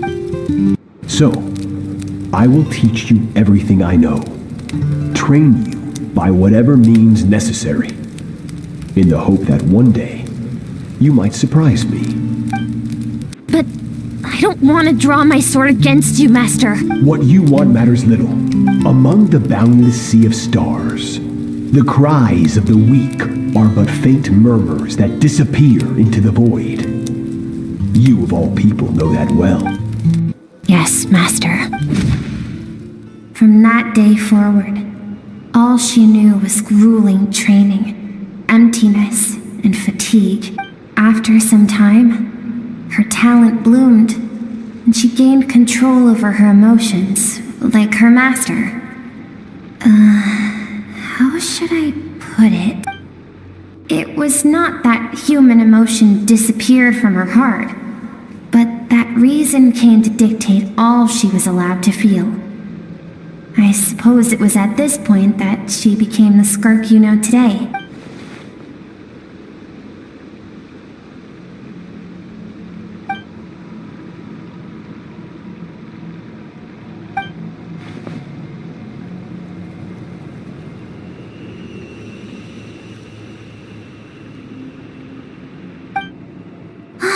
I almost don't want to reach the end. Well, shall we? This is the final stretch.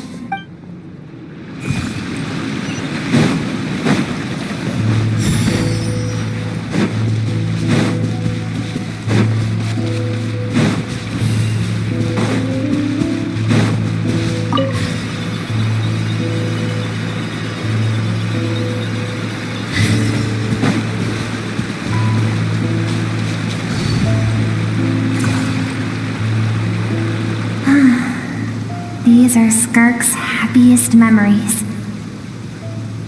What a simple and carefree time it was.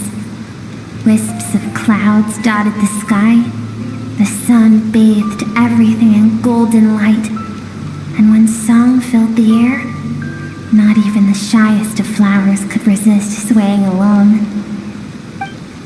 This is Skirk's homeland. She was so curious about everything as a child. Always skipping school to go exploring instead. There was so much to discover. The treasures at the bottom of the sea. The secrets beyond the stars. And that merchant ship packed with adults wearing those strange clothes. Yes, the ship. That was the beginning of the end. It was a spaceship. When it arrived, the people that disembarked wore smiles on their faces and spoke of friendship. They claimed to be merchants from a neighboring planet, looking to establish trade. Skirk's parents, her relatives, her neighbors, everyone welcomed the newcomers with open arms and allowed them to explore the planet. To them, the visitors were guests and should be treated with hospitality. No one had any idea of what was to come. Several months later, an army of unknown origin arrived without warning and carried out a ruthless campaign to destroy everything and everyone on the planet. Skirk had skipped school that day, like so many times before, so she was not caught in the immediate wave of destruction. But when she came home that day, only fire and ruin awaited her. Countless people cried out to her for help. People she knew and loved. Friends and relatives. The little girl who lived next door. The shop owner with the bad leg. The bad-tempered teacher she had made fun of just that morning. Their lives were discarded like worthless trash as the fire consumed one life after another. Skirk was helpless. All she could do was run. And so she did. She kept running until an unexpected figure crossed her path. If Sertology hadn't been there in that moment, the fire would have claimed her life too. And there she would have remained, left to rot in the scorched earth, with no answer as to why any of this was happening.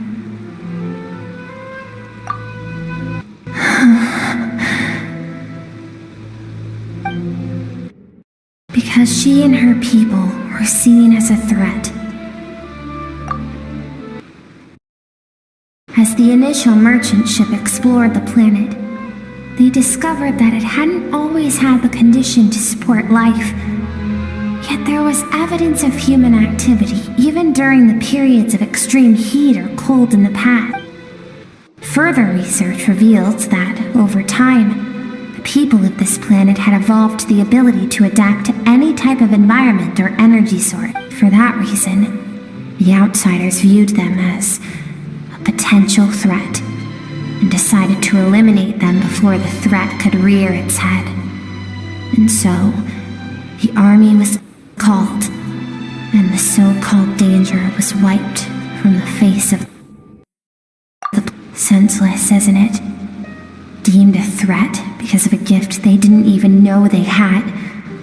Perhaps it was their own innocence and kindness that doomed them. But in the end, that was lost to the blaze as well. If those with power get to decide good and evil, then all you can trust in is the sword in your hand. And so, before death could claim her, she ran. She ran and never stopped.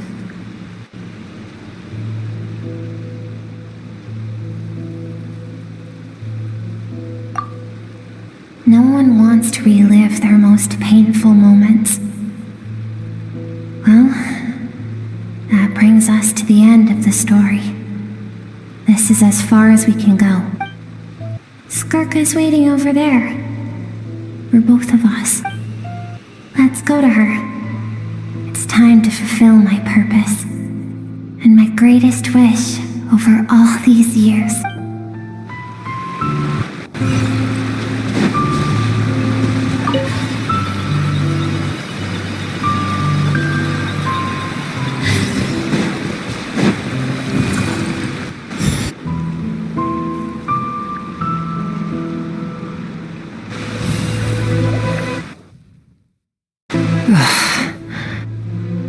So all this, just so you could bring him here. I have things to say to you.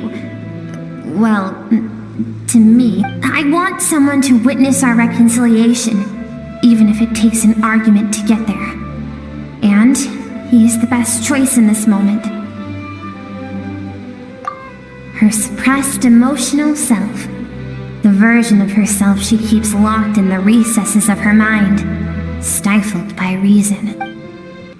All those rejected impulses, those discarded aspects of your past selves, they are a part of me now. I am who you used to be. Someone you have refused to face for too long.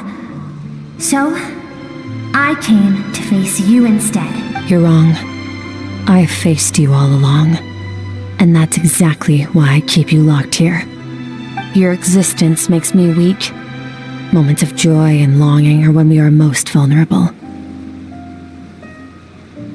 Don't forget, it was a penchant for goodness over reason that doomed our homeland in the first place. The vastness of the universe renders everything insignificant. Our feelings most of all. Even so, learning from the mistakes of the past doesn't have to mean erasing everything. Strip yourself of your so-called weaknesses, emotions like kindness and empathy, and what makes you any different from the ruthless soldiers who slaughtered our people? The difference is that I'm doing what is right, what is necessary. I allow you to exist, but with limited freedom. That is the greatest kindness I can offer. I have shouldered everything you couldn't carry. I rose above the numbness and emptiness, and it was cold, unfeeling reason that brought me this far. It made me who I am. It made me strong. That is the problem. I want to shoulder those things together. On the grand scale of the entire universe, maybe our feelings are vanishingly small, but why should that mean they don't matter? Emotion gives warmth to the cold expanse of space. It gives meaning to the world around us. Think back to those nights of gazing at the stars, those afternoons of exploring the unknown. Think back and let them grant you peace. A brief respite from the pressure you put on yourself.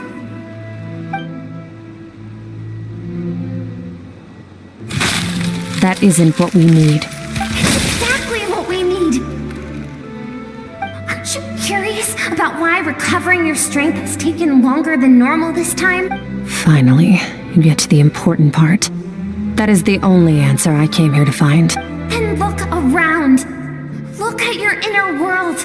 You cast aside your dreams and curiosity, and in doing so, you lost your original motivation. You severed all connection to who you used to be, so you can no longer draw strength from your past. Now, the only things driving you forward are fear and survivor's guilt. But these cannot take you far enough. And so, this river, the source of your strength, grows more polluted by the day. And you think that means I should seek help from a weak little thing like you?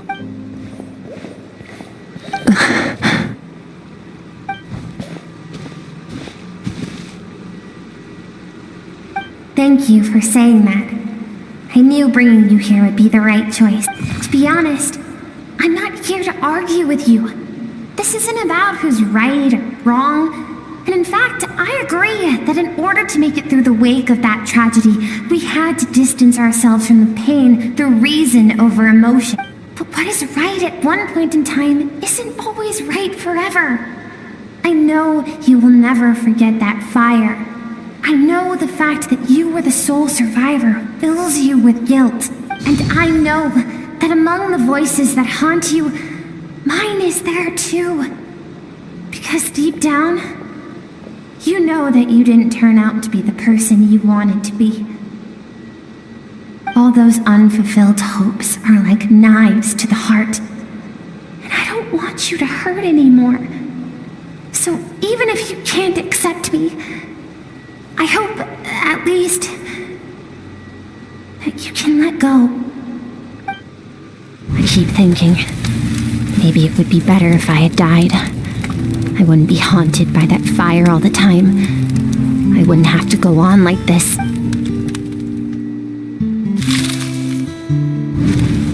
Your dad and I, we're not afraid to stare death in the face, but we need you survive.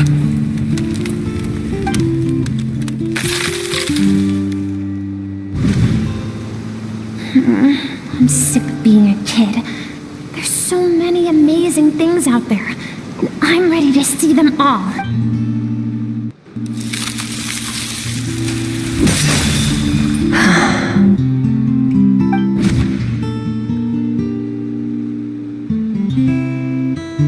I remember. There was a song Mom and Dad always sang when we went out to fetch water. Dancing water.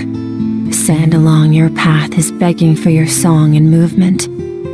Will you carry this burden with you on your journey? I am not the dancing water, and you are not the burdensome sand. But if this is your wish, then I will carry you with me until the end. Thank you. I should be thanking you.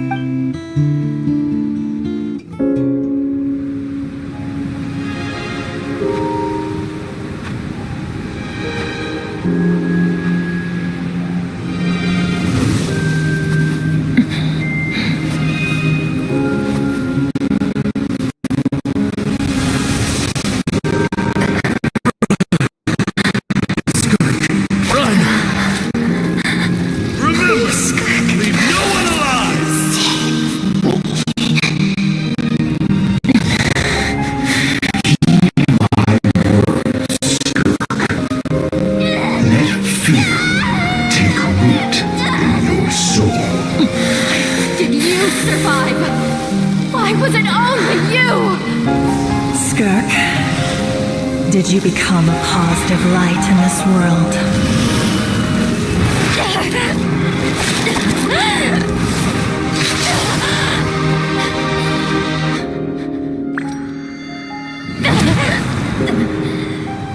Hey, this doesn't have to be the end.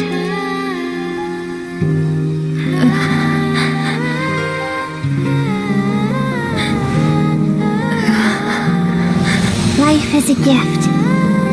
Don't let darkness claim it.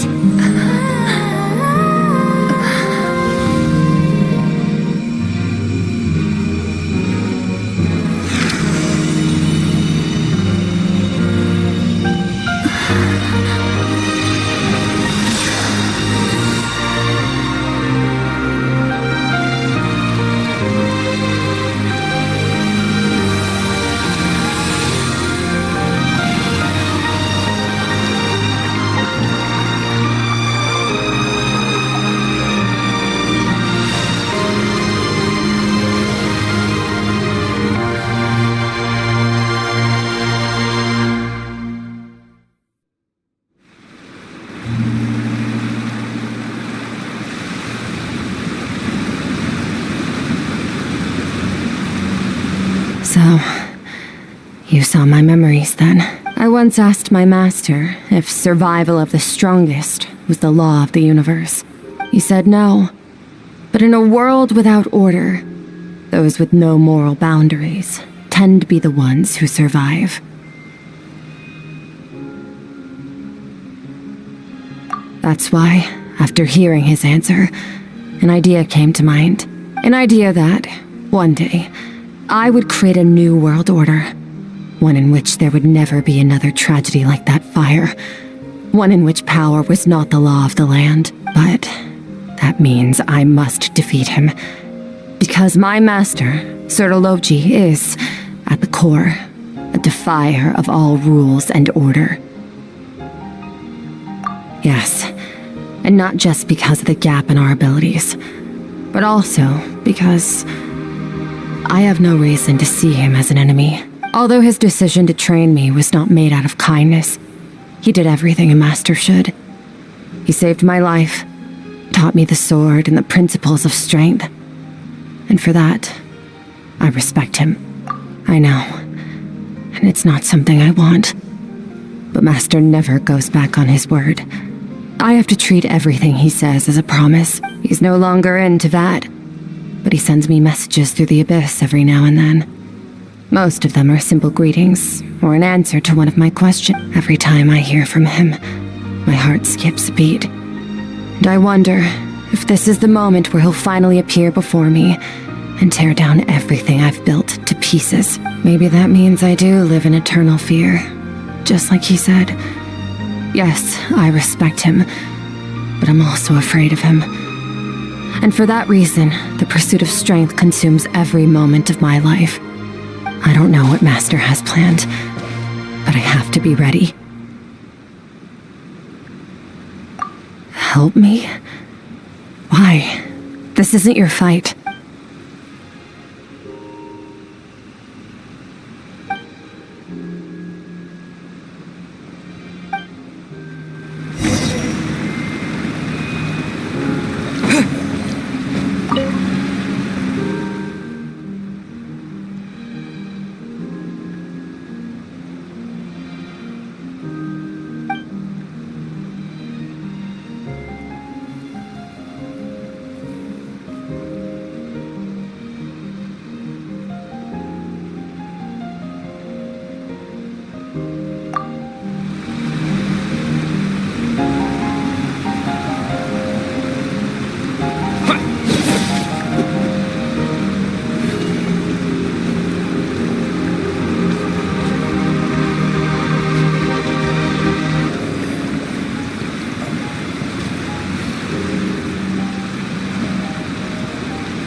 Honestly, Paimon was gone for like 2 seconds and then she comes back and finds you both unconscious? Oh, you scared Paimon half to death. You're both okay, right? What does it look like?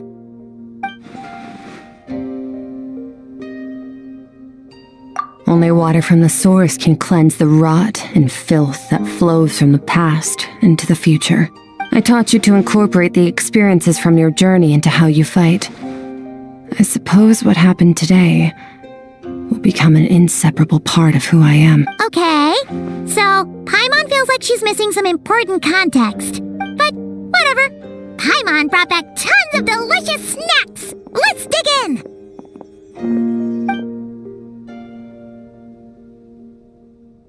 All right, it's about time we finished what we started. We're gonna deal with this thief for good, right? This time, I'm not going to tell you to hold back. But having digested even more power in the meantime, he's going to be tougher than before. The good news is, we have no reason to pull our punches this time. So, let's go. Same place as last time.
Merciless.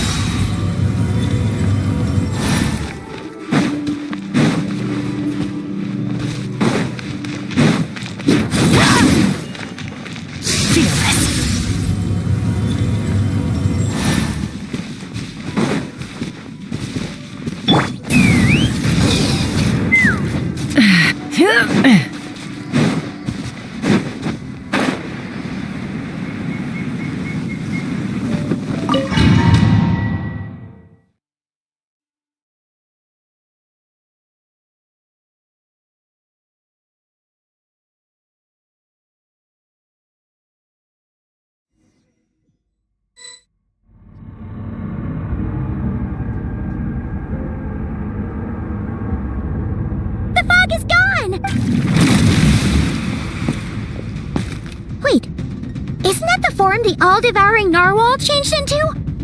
How come he knows that, too? Really? So, you're telling Paimon that giant whale and this guy can both turn into the fowl? How does that work? It's a subconscious instinct. Any intelligent being who longs for his level of strength is bound to mimic his appearance. It's a natural response after encountering someone as powerful as Master. To them, he represents ultimate power. We know the person before us has encountered Master, and we know he stole a portion of my power. So it's not surprising that he would assume this form. Okay. Oh, the closer Paimon looks, the more intimidating it gets.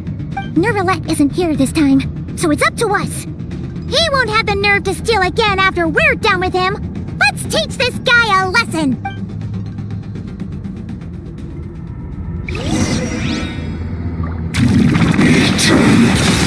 Paradise! Wipe out! Go! Fearless. And never star goes out! Haven't forgotten your training, I hope.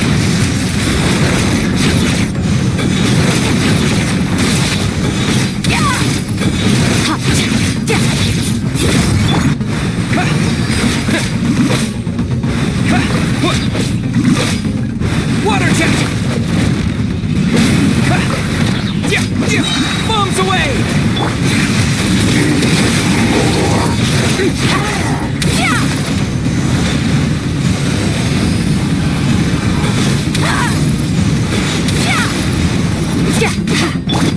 Water jet!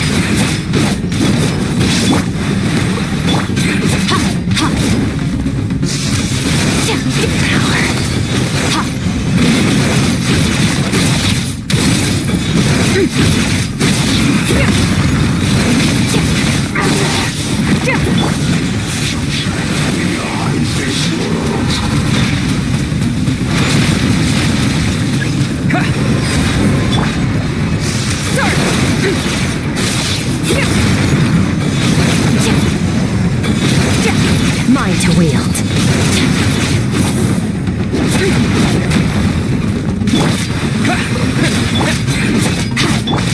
Water jet!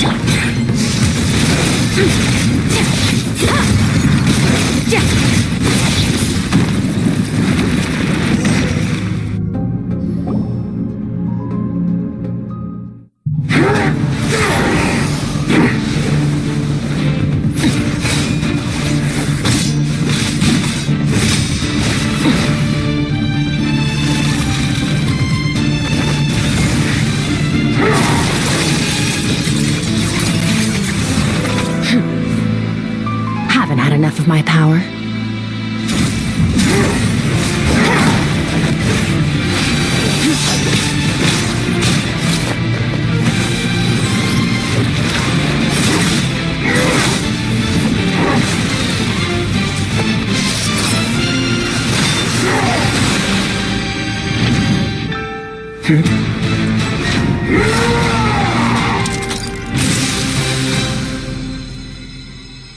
Well then, let's see how much more of this power you can handle.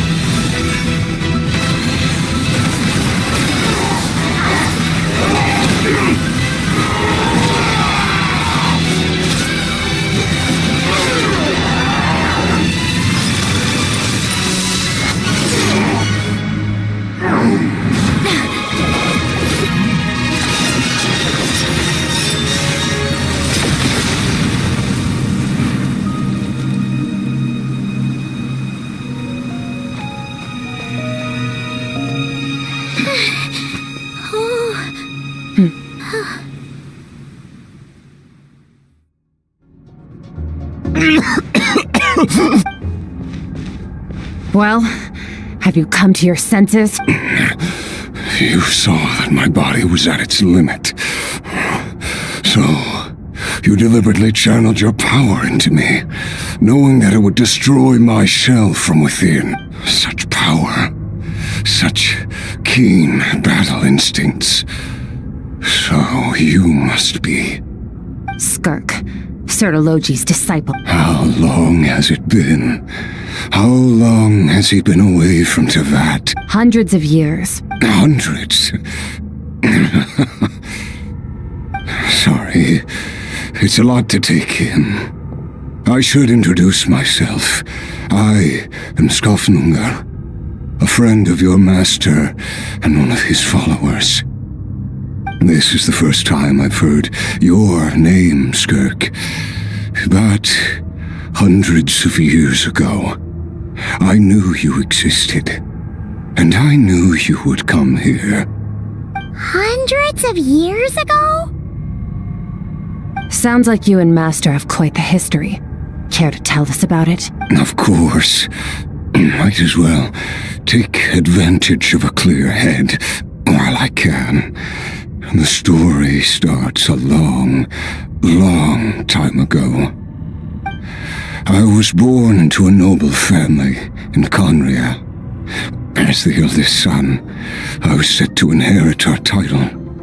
But I contracted an incurable illness as a child, and everyone gave up on me. I trained the sword harder than anyone else, defeated all of my peers. But it was all in vain. When other people looked at me, all I saw in their eyes was pity or a strange glee in my misfortune. Even my parents were just waiting for me to die. Over time, my heart hardened, and I became aimless. That was the point where I met your master, Sertologi. We were similar in age, but different in background. He was born in prison, the son of criminals who had been sentenced to death. He spent his childhood wandering the streets, facing more criticism than the literary works in the Universitas Magistrorum. Yet, he always wore a smile on his face, as if kindness and malice were one and the same, and he could not see the difference. I still remember what he said to me when we first met. You need to fight to survive. Even if it's a losing battle, it should light a fire under you. How can you sit back like this and go down without a fight? That does sound like something he would say. He was the first to acknowledge that I was worth something, and he inspired me to keep going. When we sparred together, it was the first time I'd actually felt the thrill of combat. When I was 10, he stole forbidden research materials and managed to cure my illness. It was like there was nothing in this world he couldn't accomplish. When it came to the human form, he was always intent on pushing the boundaries of possibility. But somewhere along the way, I fell behind. My talents were nothing compared to his, and at some point, I realized he had pulled so far ahead, I was too embarrassed to even ask him to spar. After his grand endeavor was successful, he sought me out and said to me, "This planet no longer holds anything of interest to me, so I'm leaving. But first, I have an offer. I can use a power I have just refined to break the curse of immortality for you. Your death was once what we worked so hard to prevent, but the immortality you now face is a different kind of pain altogether." I'll pass. Immortality doesn't sound so bad to me. Since I can't die, it means I have an infinite amount of time to get stronger. Maybe I'll finally catch up to you one day, and we can spar like we used to. Are you sure? I cannot say when I will return. Your body, or rather, your soul, might not be able to withstand this curse. All I can do is try. After all, a wise man once told me, people need to fight for their own survival. Wise indeed. Nevertheless, if you grow weary of the pain of immortality, and wish to experience a good sparring match before you wither away, seek out my disciple. Disciple? Never thought I'd hear that word coming from you. Nor I, but Vedifenir said I was destined to find a disciple out there in the universe, and bring her to Tibet.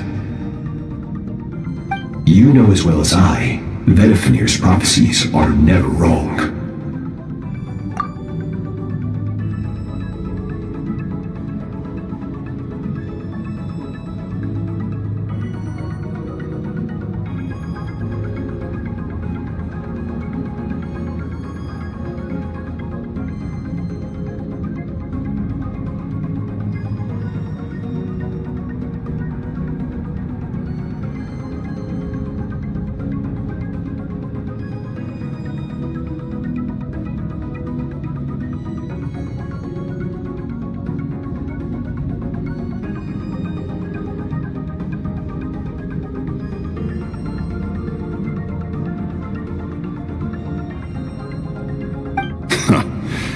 Well, now I'm curious about who this disciple of yours will be.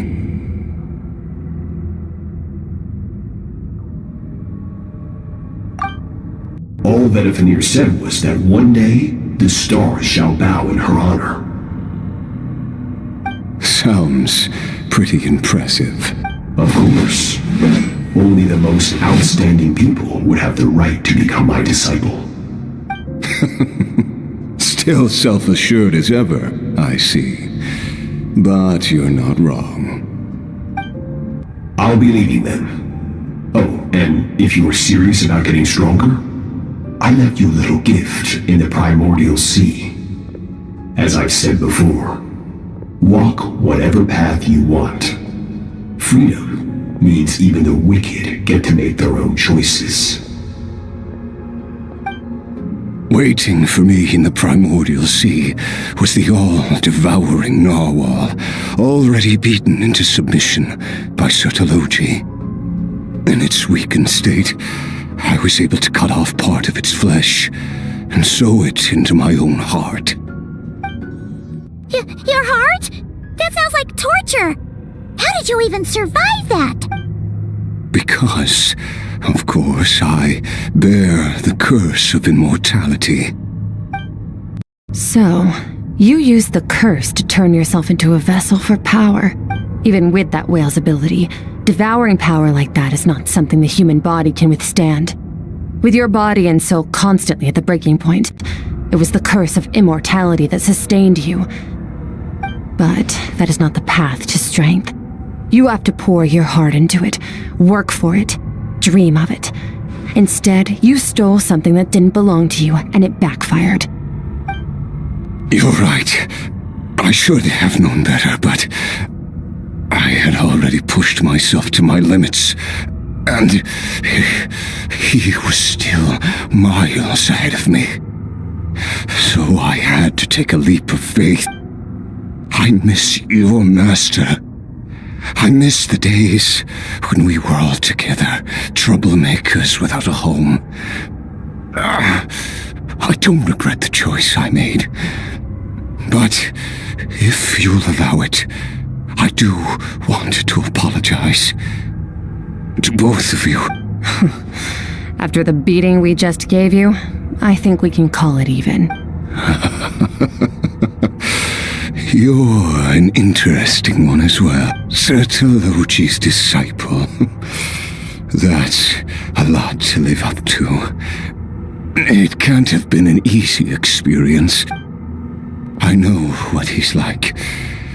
He rules with an iron fist, using despair and fear to force you to catch up to him, all the while standing ever out of reach. We're like mountain climbers in the dark, never knowing how much higher we have to climb, or when we will see the sun. True. But I made up my mind long ago. No matter how dark it gets, I will not give in to despair. I will overcome it. Besides, after hearing your story, I suspect what Master really wants is not a battle that demands his full strength, but rather a defeat without regrets. Oh? Since you're his friend, you must have some things in common.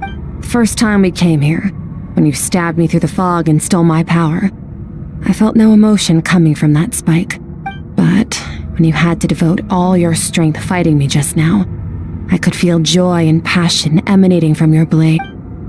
It was the joy of a researcher discovering the truth of the world, the joy of an artist uncovering a temple of wonder.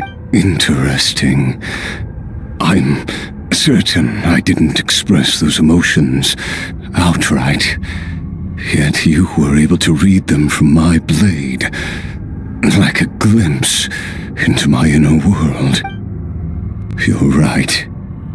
That battle brought me an unbridled sense of joy, and my defeat brings me no regret. Exactly. I think Master also craves a battle like that. One where his opponent forces him to use all his strength, unlock the extent of his potential, and transcend his own limits. A battle to end all battles. After which, all can come to an end, including, perhaps, his life. For that very reason, good and evil are meaningless to him. He has one purpose, one goal, to complete himself. It's one of the secrets to his strength. Perhaps you're right. Perhaps that is his goal. What a battle that would be. Oh, to witness such a... Are you okay? Too many different kinds of power are surging through my body. The curse of immortality allows it all to coexist, but it does not remove the pain. I won't be able to hold on to my sanity for much longer. What a shame. I would have loved to witness that battle. Childe once offered to free me from this curse. Now, I must ask that of you, Skirk. Can you release me from the pain? I can, but not through death, if that's what you were hoping for. It's not a suitable punishment for your crime. As an alternative, I can take your consciousness, along with all the power you've consumed, and smash it to pieces. The impurities will dissipate, and under the curse of immortality, your mind and body will regenerate. When that process is complete, you will be back to who you were before, no longer tortured by powers you can't control. But it will be a time-consuming and painful process. The decision is yours to make. I accept. And who knows? Perhaps I'll wake up in time to witness your great battle with Childe. I have faith that you'll be able to stand against him one day. Though I know it'll be a long and arduous road. If we are climbers in the dark, it appears the dawn has finally broken for me. But your ascent continues. At least, it looks like you are not alone on your journey. I will reach the top of this mountain, no matter what it takes. And you, Skofnunger, will be my witness at the end of all things. That's finally over. Let's get out of here. Huh! At least we don't have to make a mad dash for the exit like last time.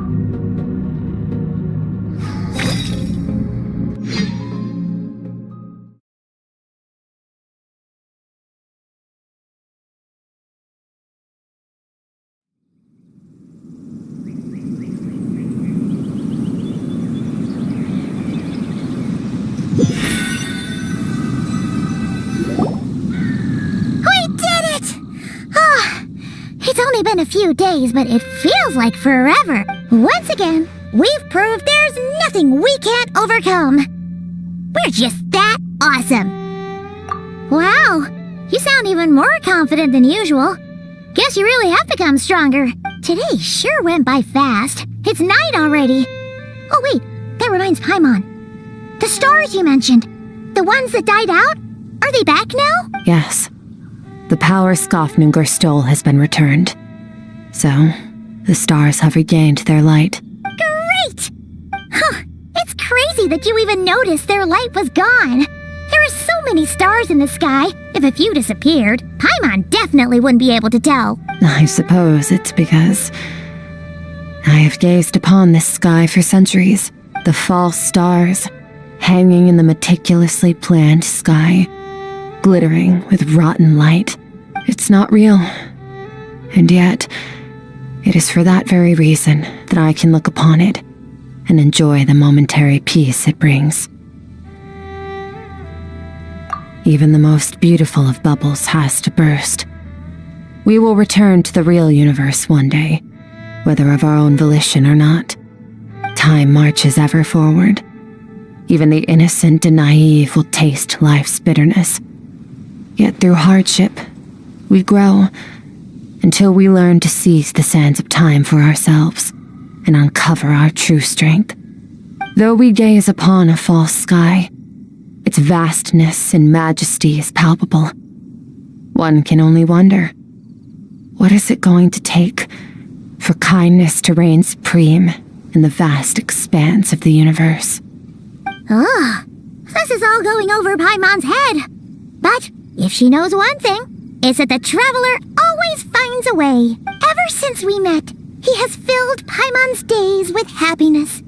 No matter how tough things get, he always finds a way to make it better. If it's too big a job for one person, then we'll do it with two. And if two's still not enough, then three. We've met so many amazing friends and accomplished so many amazing things. As long as we don't give up, we can make any wish come true. I suppose when it comes to you, anything is possible. Well, I should be going. Now that my power is no longer isolated from my emotions, I need more practice to get used to it. I suppose fate will decide. Maybe we'll bump into each other on the street. Or maybe we'll reunite on a different planet entirely. Regardless, reunions and partings are but passing moments. More than anything, I hope that at the end of this journey, wherever it takes us, we stand in a world reborn, one without war, pain, or forced partings. One where new life can bloom, even where there was once nothing but scorched earth. For this, we must all work to become stronger. If that's what you want to call me, I won't object. Goodbye. Bye!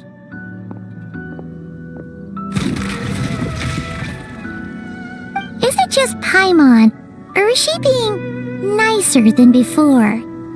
We definitely count as friends after all that, don't you think? Hey, what do you think about camping here tonight?